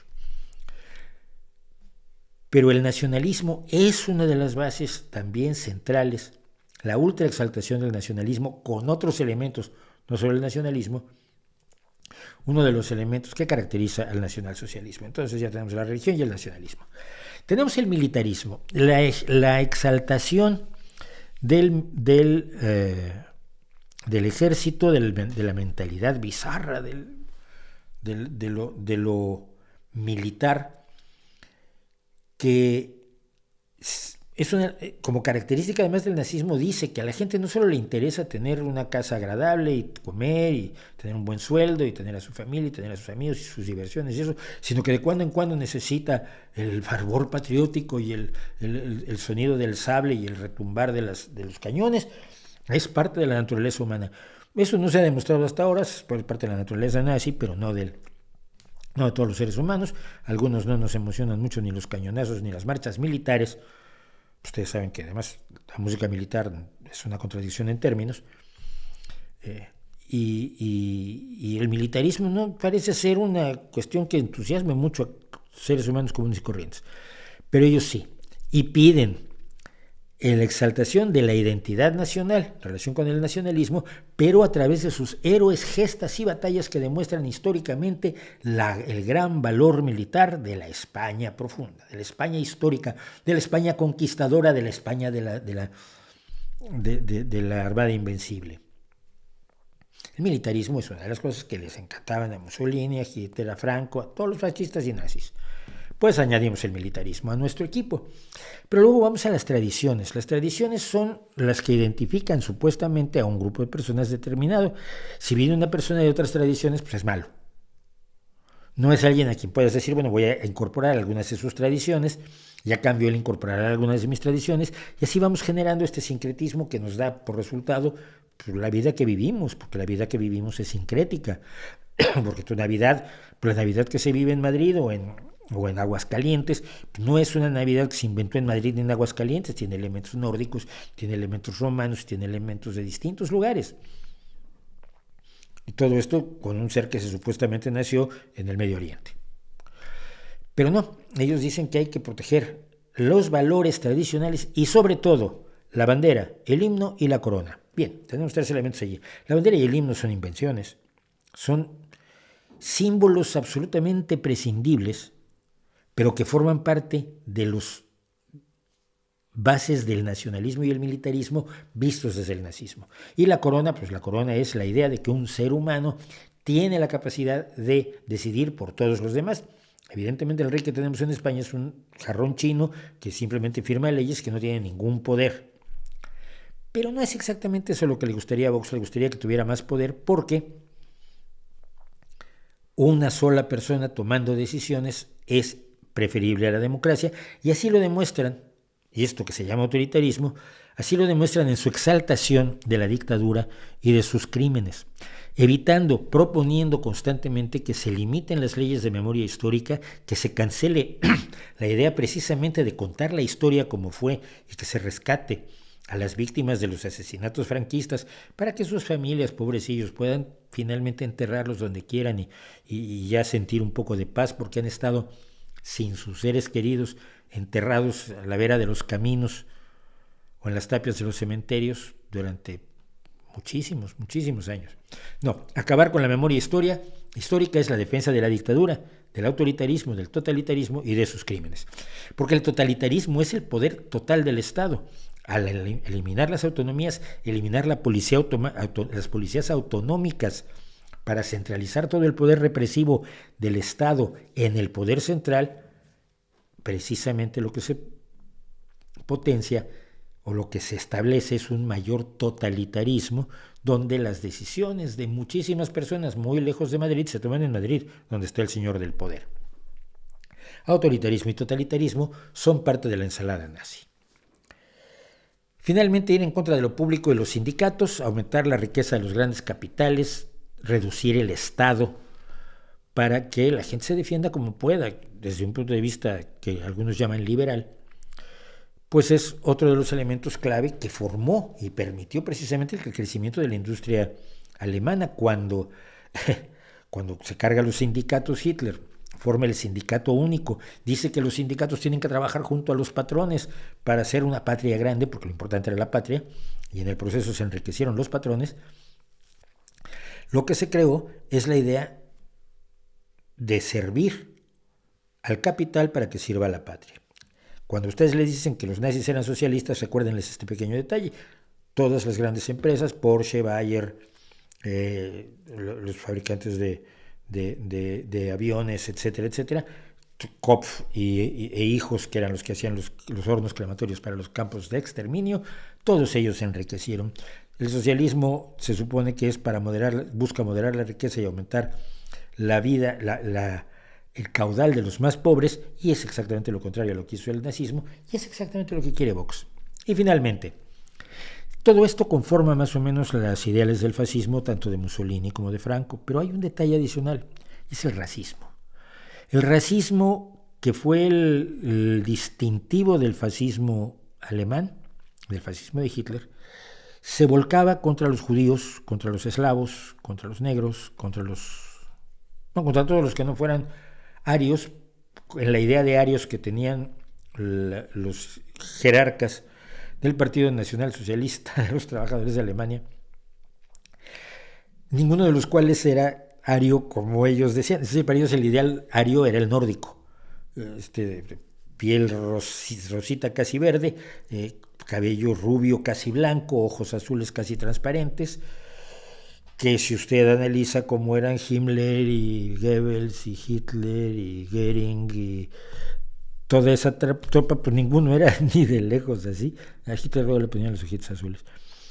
Es decir, exaltaban una raza, sabemos que las razas no existen, a la que ellos no pertenecían. Y del mismo modo, Vox pretende ir contra todos los inmigrantes, deshumanizarlos, declararlos delincuentes, asegurar que el Estado español traiciona a los españoles al darle oportunidades a los inmigrantes, al darle apoyo, por ejemplo, a los jóvenes que llegan sin padres, a los niños que llegan sin padres, a veces en una patera después de jugarse la vida, y si tú los apoyas estás traicionando la esencia de la raza española, porque estás atendiendo a alguien que viene de otra raza y viene de África. En África ya sabes cómo se las gastan. Y eso, con toda la lista que hicimos antes, hace de Vox un partido nazi, les guste o no les guste. Me van a volver a insultar, ¿verdad? Vale, sigan. Yo no sé nada del asesinato de Paco Stanley y nadie sabe. Y si no sabes, no opines. Y los que no sabemos no debemos opinar, digo. Son saludos, hay grandes saludos a Mariano. Yo no creo que sea Mariano un antiprogre, ¿eh? Yo me parece muy raro verlo así, no lo parece. Crossover épicos que no sabíamos que necesitábamos. Bueno, al menos no fue el crossover que nunca debió suceder, que me preocupaba muchísimo. No, pero seguramente me voy a ir. Si no me está oyendo Olga, su mamá. Olga, escuchame una cosa, aquí tiene una cosa para tu hijo, para tu pibe. Que si tu merchandising está disponible internacionalmente, su camiseta de ketchup de chapa le inflama el corazón a mi amigo César Brito González, y ayer traté de comprarme el de Miss Fucking Mothers Misterio, y no está disponible internacionalmente. Así que doña Olga, por favor, dígale a Mariano que use Teespring o que use la cafetera o alguna de estas internacionales y que ponga su merchandising a nivel internacional. Yo prometo aparecer aquí con una de las camisetas de Mariano. ¿Vale? Bueno. Y luego, bueno, esto sí ya fue. ¿Qué autor en habla hispana socialdemócrata recomiendas? Te recomiendo, por ejemplo, yo estoy he estado hablando con Francisco Blanco, que es, si te interesa la economía socialdemócrata, Francisco Blanco acaba de escribir un libro sobre la economía socialdemócrata. Es un asturiano, es un economista asturiano, compañero del Partido Socialista aquí en Gijón, y que lo quiero entrevistar aquí en el canal. Sería uno de los ejemplos que tendría yo así a mano.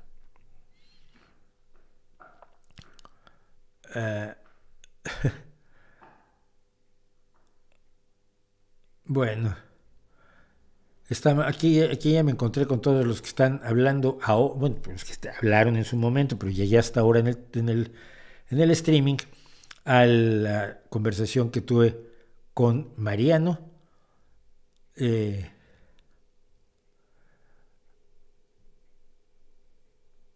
pusiera un título: ¿a qué se dedican sus invitados? Porque algunos omitimos su vídeo al leer un nombre más, para que no sean más cuidadosos. ¿A qué se dedica Mariano? Youtuber. Le pongo youtuber y tampoco te ha enriquecido mucho tu campo semántico, informativo, tu campo epistémico no se ha visto enriquecido demasiado. Lo que el viento se llevó es perfecta, no la he visto. La vi cuando era joven, pero no me acuerdo de ella. Para mí la película perfecta sigue siendo Casablanca. James Gunn salió de Troma. Eso no lo sabía yo, fíjate qué interesante. Escuché hablar del Club de Bilderberg, te gustaría saber mi opinión. Si te gustaría saber mi opinión, vas a la página del canal y buscas en la lente de aumento o lupa que hay en el canal abajo del vídeo, no en la de arriba donde está YouTube, en la del canal buscas Bilderberg y ahí está el vídeo que ya hicimos contando la locura de los conspiranoicos del Club Bilderberg.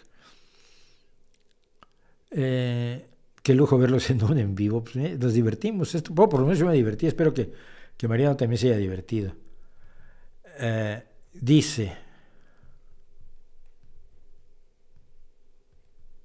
no, aquí son comentarios de como sus hijos son de tal, entonces él es malo. No, eso me lo salto. Gracias a quien saluda desde Costa Rica.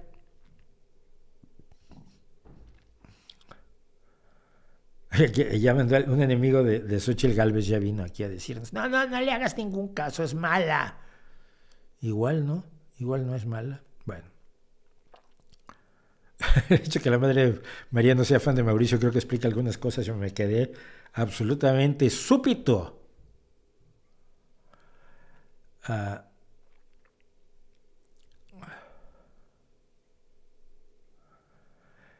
Es un temático de la santería y la Santa Muerte. Son dos cosas distintas. La santería es una religión sincrética cubana con elementos fundamentalmente yorubas, más los elementos cristianos, católicos, pero sobre todo que es una religión ya oficial en Cuba.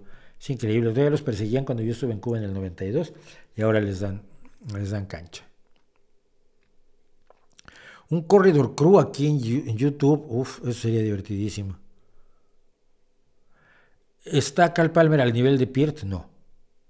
Es un gran baterista, pero al nivel de Peart no está nadie. Bateristas, yo te puedo mencionar muchos que me encantan. Ginger Baker, por ejemplo, es un gran baterista, fue el baterista de Cream. Ian Pace es un genio que hace cosas espectaculares. Es el baterista de Deep Purple.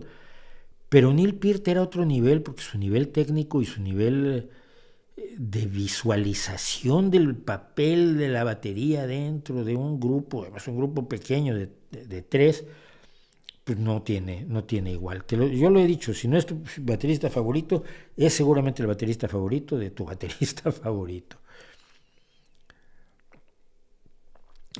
Bueno, pues ya no sé si me van a pegar si sigo con esto, pero tenía yo alguna otra cuestión que quería comentar y tenemos 10 minutos para hablar de esto. Esto me llamó la atención y no tiene demasiado recorrido, pero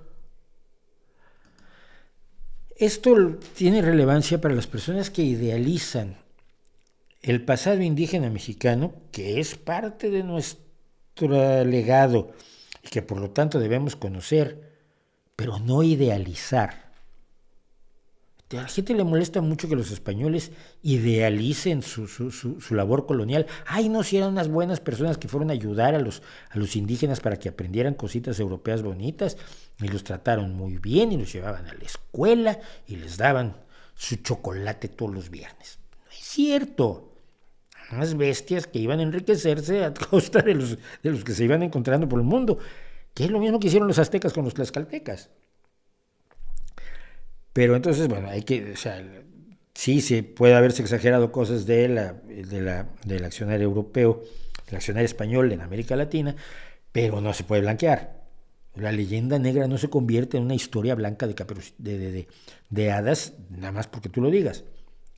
Pero la idea del indígena que vivía en estrecha comunión con la naturaleza, en una especie de hermandad entre todos amiguitos, con una igualdad prácticamente socialista, historias de este tipo que la gente se inventa y se cuenta para generarse un pasado absolutamente imaginario y falso, me preocupa mucho. Entonces me encontré esto y quería comentarlo con ustedes.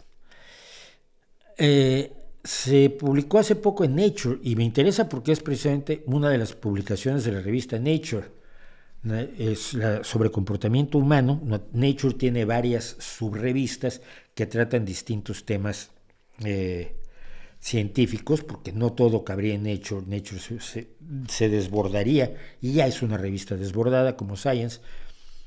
Pero el 23 de julio se publicó este estudio sobre ingresos y desigualdad en el Imperio Azteca en la antesala de la conquista española. Guido Alfani y Alfonso Carballo firman este estudio, que fue aceptado el 18 de mayo de 2023. Fue revisado por pares, como se debe hacer en toda publicación de carácter científico. Se hicieron o no cambios, no lo sabemos. Después de la revisión por pares, se publicó en línea el 26 de junio de 2023 y apenas el 23 de julio se va a publicar en la revista. Pero voy a leer el abstract porque me parece que es importante que lo tengamos presente todos los latinoamericanos y todas las personas también en España y en Francia y en Holanda y en Alemania y en Estados Unidos, que se crean una visión bucólico-campestre de la Arcadia milenaria y del Edén pastoril para los indígenas que vivían en América y que fueron masacrados, conquistados, colonizados, subyugados por los europeos cuando llegaron, porque los europeos tenían la tecnología superior. Eso sí es sencillo. Cuando los aztecas cuando un grupo indígena tenía una tecnología superior a los de junto, pues machacaba igual fueran las guerras neolíticas entre las tribus de las llanuras norteamericanas que las ciudades-estado mesoamericanas, que ya son aquellas paleolíticas, estas neolíticas. Hoy los países latinoamericanos están caracterizados por niveles relativamente altos de desigualdad económica. Esta circunstancia con frecuencia ha sido considerada como una consecuencia a largo plazo de la conquista española y de las instituciones altamente extractivas que impusieron los colonizadores. Y sí, altamente extractivas, pues simple y sencillamente las minas de oro y plata eran extraídas, y lo subías en un barco, te lo llevabas a España, o se hundía a la mitad del Atlántico. Todavía hay gente buscando esos pecios llenos de riquezas. Aquí demostramos que en el caso del Imperio Azteca, una alta desigualdad es previa a la conquista española, también conocida como la Guerra Hispano-Azteca. Alcanzamos esta conclusión estimando los niveles de desigualdad de ingresos y de extracción imperial a lo largo del imperio. Encontramos que el 1% más rico de los aztecas ganaba el 41,8% de los ingresos totales, mientras que la participación de ingresos del 50% más pobre era solo del 23,3%. También argumentamos que esas provincias que resistieron la expansión azteca sufrieron de condiciones relativamente duras que incluían impuestos más altos en el contexto del sistema imperial y fueron las primeras en rebelarse aliándose con los españoles. La literatura existente sugiere que después de la conquista española, las élites coloniales heredaron las instituciones extractivas preexistentes y agregaron capas adicionales de desigualdad social y económica. Aquí hay que recordar que los príncipes aztecas fueron mucho mejor tratados y fueron llevados a las escuelas y fueron convertidos en ciudadanos mucho antes que los pobres campesinos que pagaban tributo por todo el resto de Mesoamérica. Es un estudio serio que nos invita a pensar en las fantasías que a veces nos generamos, las fantasías que nos contamos respecto a un pasado que ni fue mejor, ni fue lo mejor, ni fue maravilloso, ni se puede volver a él, y esto es lo fundamental. Somos el resultado del Imperio Azteca y el Imperio Español, y los sojuzgados aztecas y los sojuzgados de todas las demás naciones, países, pueblos, organizaciones, pequeños poblados, tribus que vivían a lo largo y ancho de lo que hoy es América Latina. Y antes que crear un pasado mítico al que podríamos aspirar de regreso, quizás, y solo quizás, y lo digo como sugerencia, deberíamos plantearnos un futuro funcional que tomara lo mejor de todas las fuentes y raíces que tenemos, incluida la presencia inevitable del imperio estadounidense en nuestra cultura, porque hablamos de Hollywood y hablamos de bebidas refrescantes y hablamos de rock and roll, y es parte de nuestra cultura, nos guste o no, como lo puede ser el cine francés, o si eres muy raro el cine iraní. Y con todos esos elementos, crear un futuro mejor para los pueblos latinoamericanos. En vez de estar mirando un retrovisor que muestra una fantasía autocomplaciente y victimista. Éramos lo mejor del mundo y ellos nos desgraciaron y por culpa de ellos hoy no somos los reyes del planeta. Es una visión tan pobre y sin embargo tan extendida que yo invitaría pues a prescindir de ella.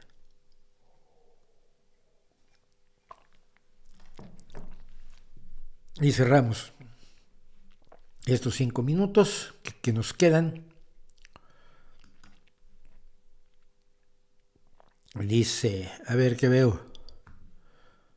¿Cuál es tu opinión de Eduardo del Río Ríos? Busca Eduardo del Río o busca Ríos en el canal. Ya la di, hace poco hablé ampliamente sobre Ríos, que a quien tuve el gusto además de conocer brevemente, no fuimos ni amigos ni mucho menos. Saludos desde la Selva Negra en Friburgo. Ay, quiero conocer la Selva Negra. Me la desgració mucho la cosa que perpetró Maná, pero yo creo que puedo sobreponerme a ello.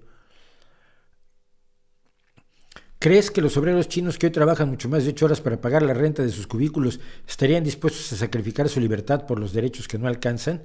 Su libertad ya la sacrificaron. Esos obreros chinos están al servicio de un Estado que los vigila con reconocimiento facial, con millones de cámaras. El concepto de libertad que tienes tú, ellos lo desconocen. Les es tan ajeno como para ti el pensamiento de una mantarraya. Eso es lo trágico. La libertad es un concepto muy difícil. Los chinos que hoy son explotados, trabajando más de 8 horas diarias, en condiciones horribles para enriquecer a tipos como la oligarquía china, están siendo controlados por el Estado y ya sacrificaron su libertad. Pero el cuento es que China es un Estado comunista donde los trabajadores son los dueños de las empresas.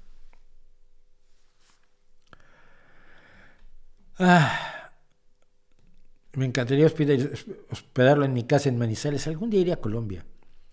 ¿Qué cree que pase ahora en Rusia? ¿Una opinión responsable tuya simplemente cambiará algo? No, ha cambiado. A ver, con esto vamos a terminar. Lo que vamos a ver en la tele rusa de esta semana es que no hubo motín. ¿Cuál motín? ¿Cuál intento de golpe de Estado? ¿De qué me está hablando usted? No. Los propagandistas ahora están negando la existencia misma del motín. O sea, fue así como que Prigozhin se levantó con dolor de estómago y sacó a sus tanques a pasear para ver si se oxigenaba un poco y se le bajaba la acidez y ya. Porque todavía no se ponen de acuerdo si hubo derramamiento o no de sangre. Cayeron seis naves aéreas derribadas por las armas antiaéreas de Prigozhin. Esto es inevitable. Vuelvo a lo que decía antes. El pueblo ruso ha estado convencido en gran medida de que no hay nada que hacer, que el poder de Putin es tan omnímodo, tan absoluto, tan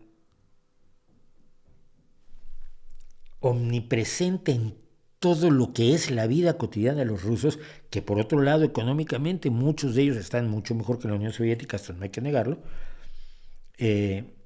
pero no todos, sí había una pobreza a nivel rural, lugares donde todavía no hay agua corriente, también.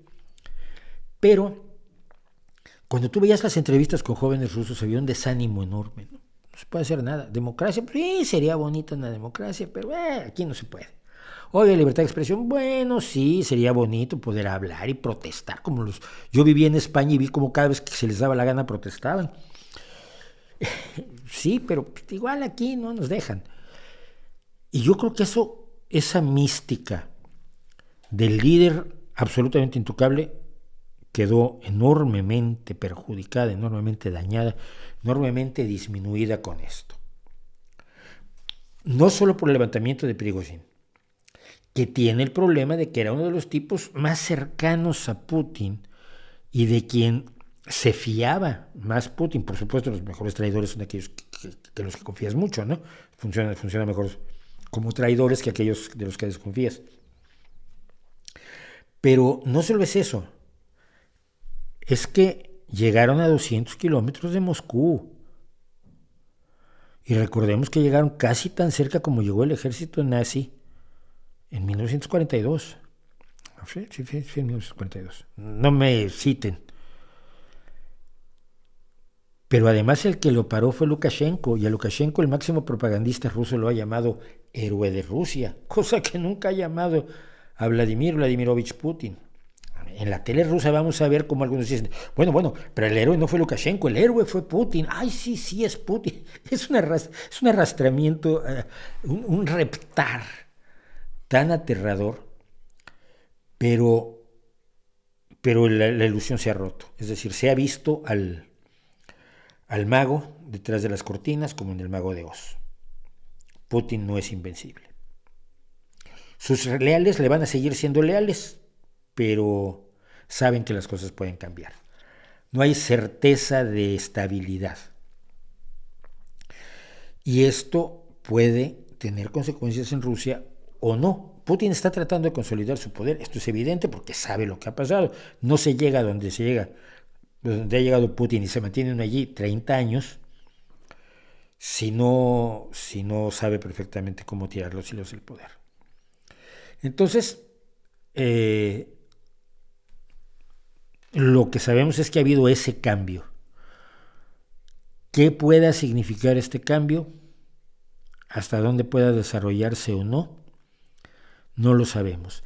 Si hay un relevo en el poder, finalmente, si esto se descompusiera hasta que haya un relevo en el poder, sigue siendo problemático el hecho de que no va a ser un relevo en un giro hacia la democracia, las libertades y la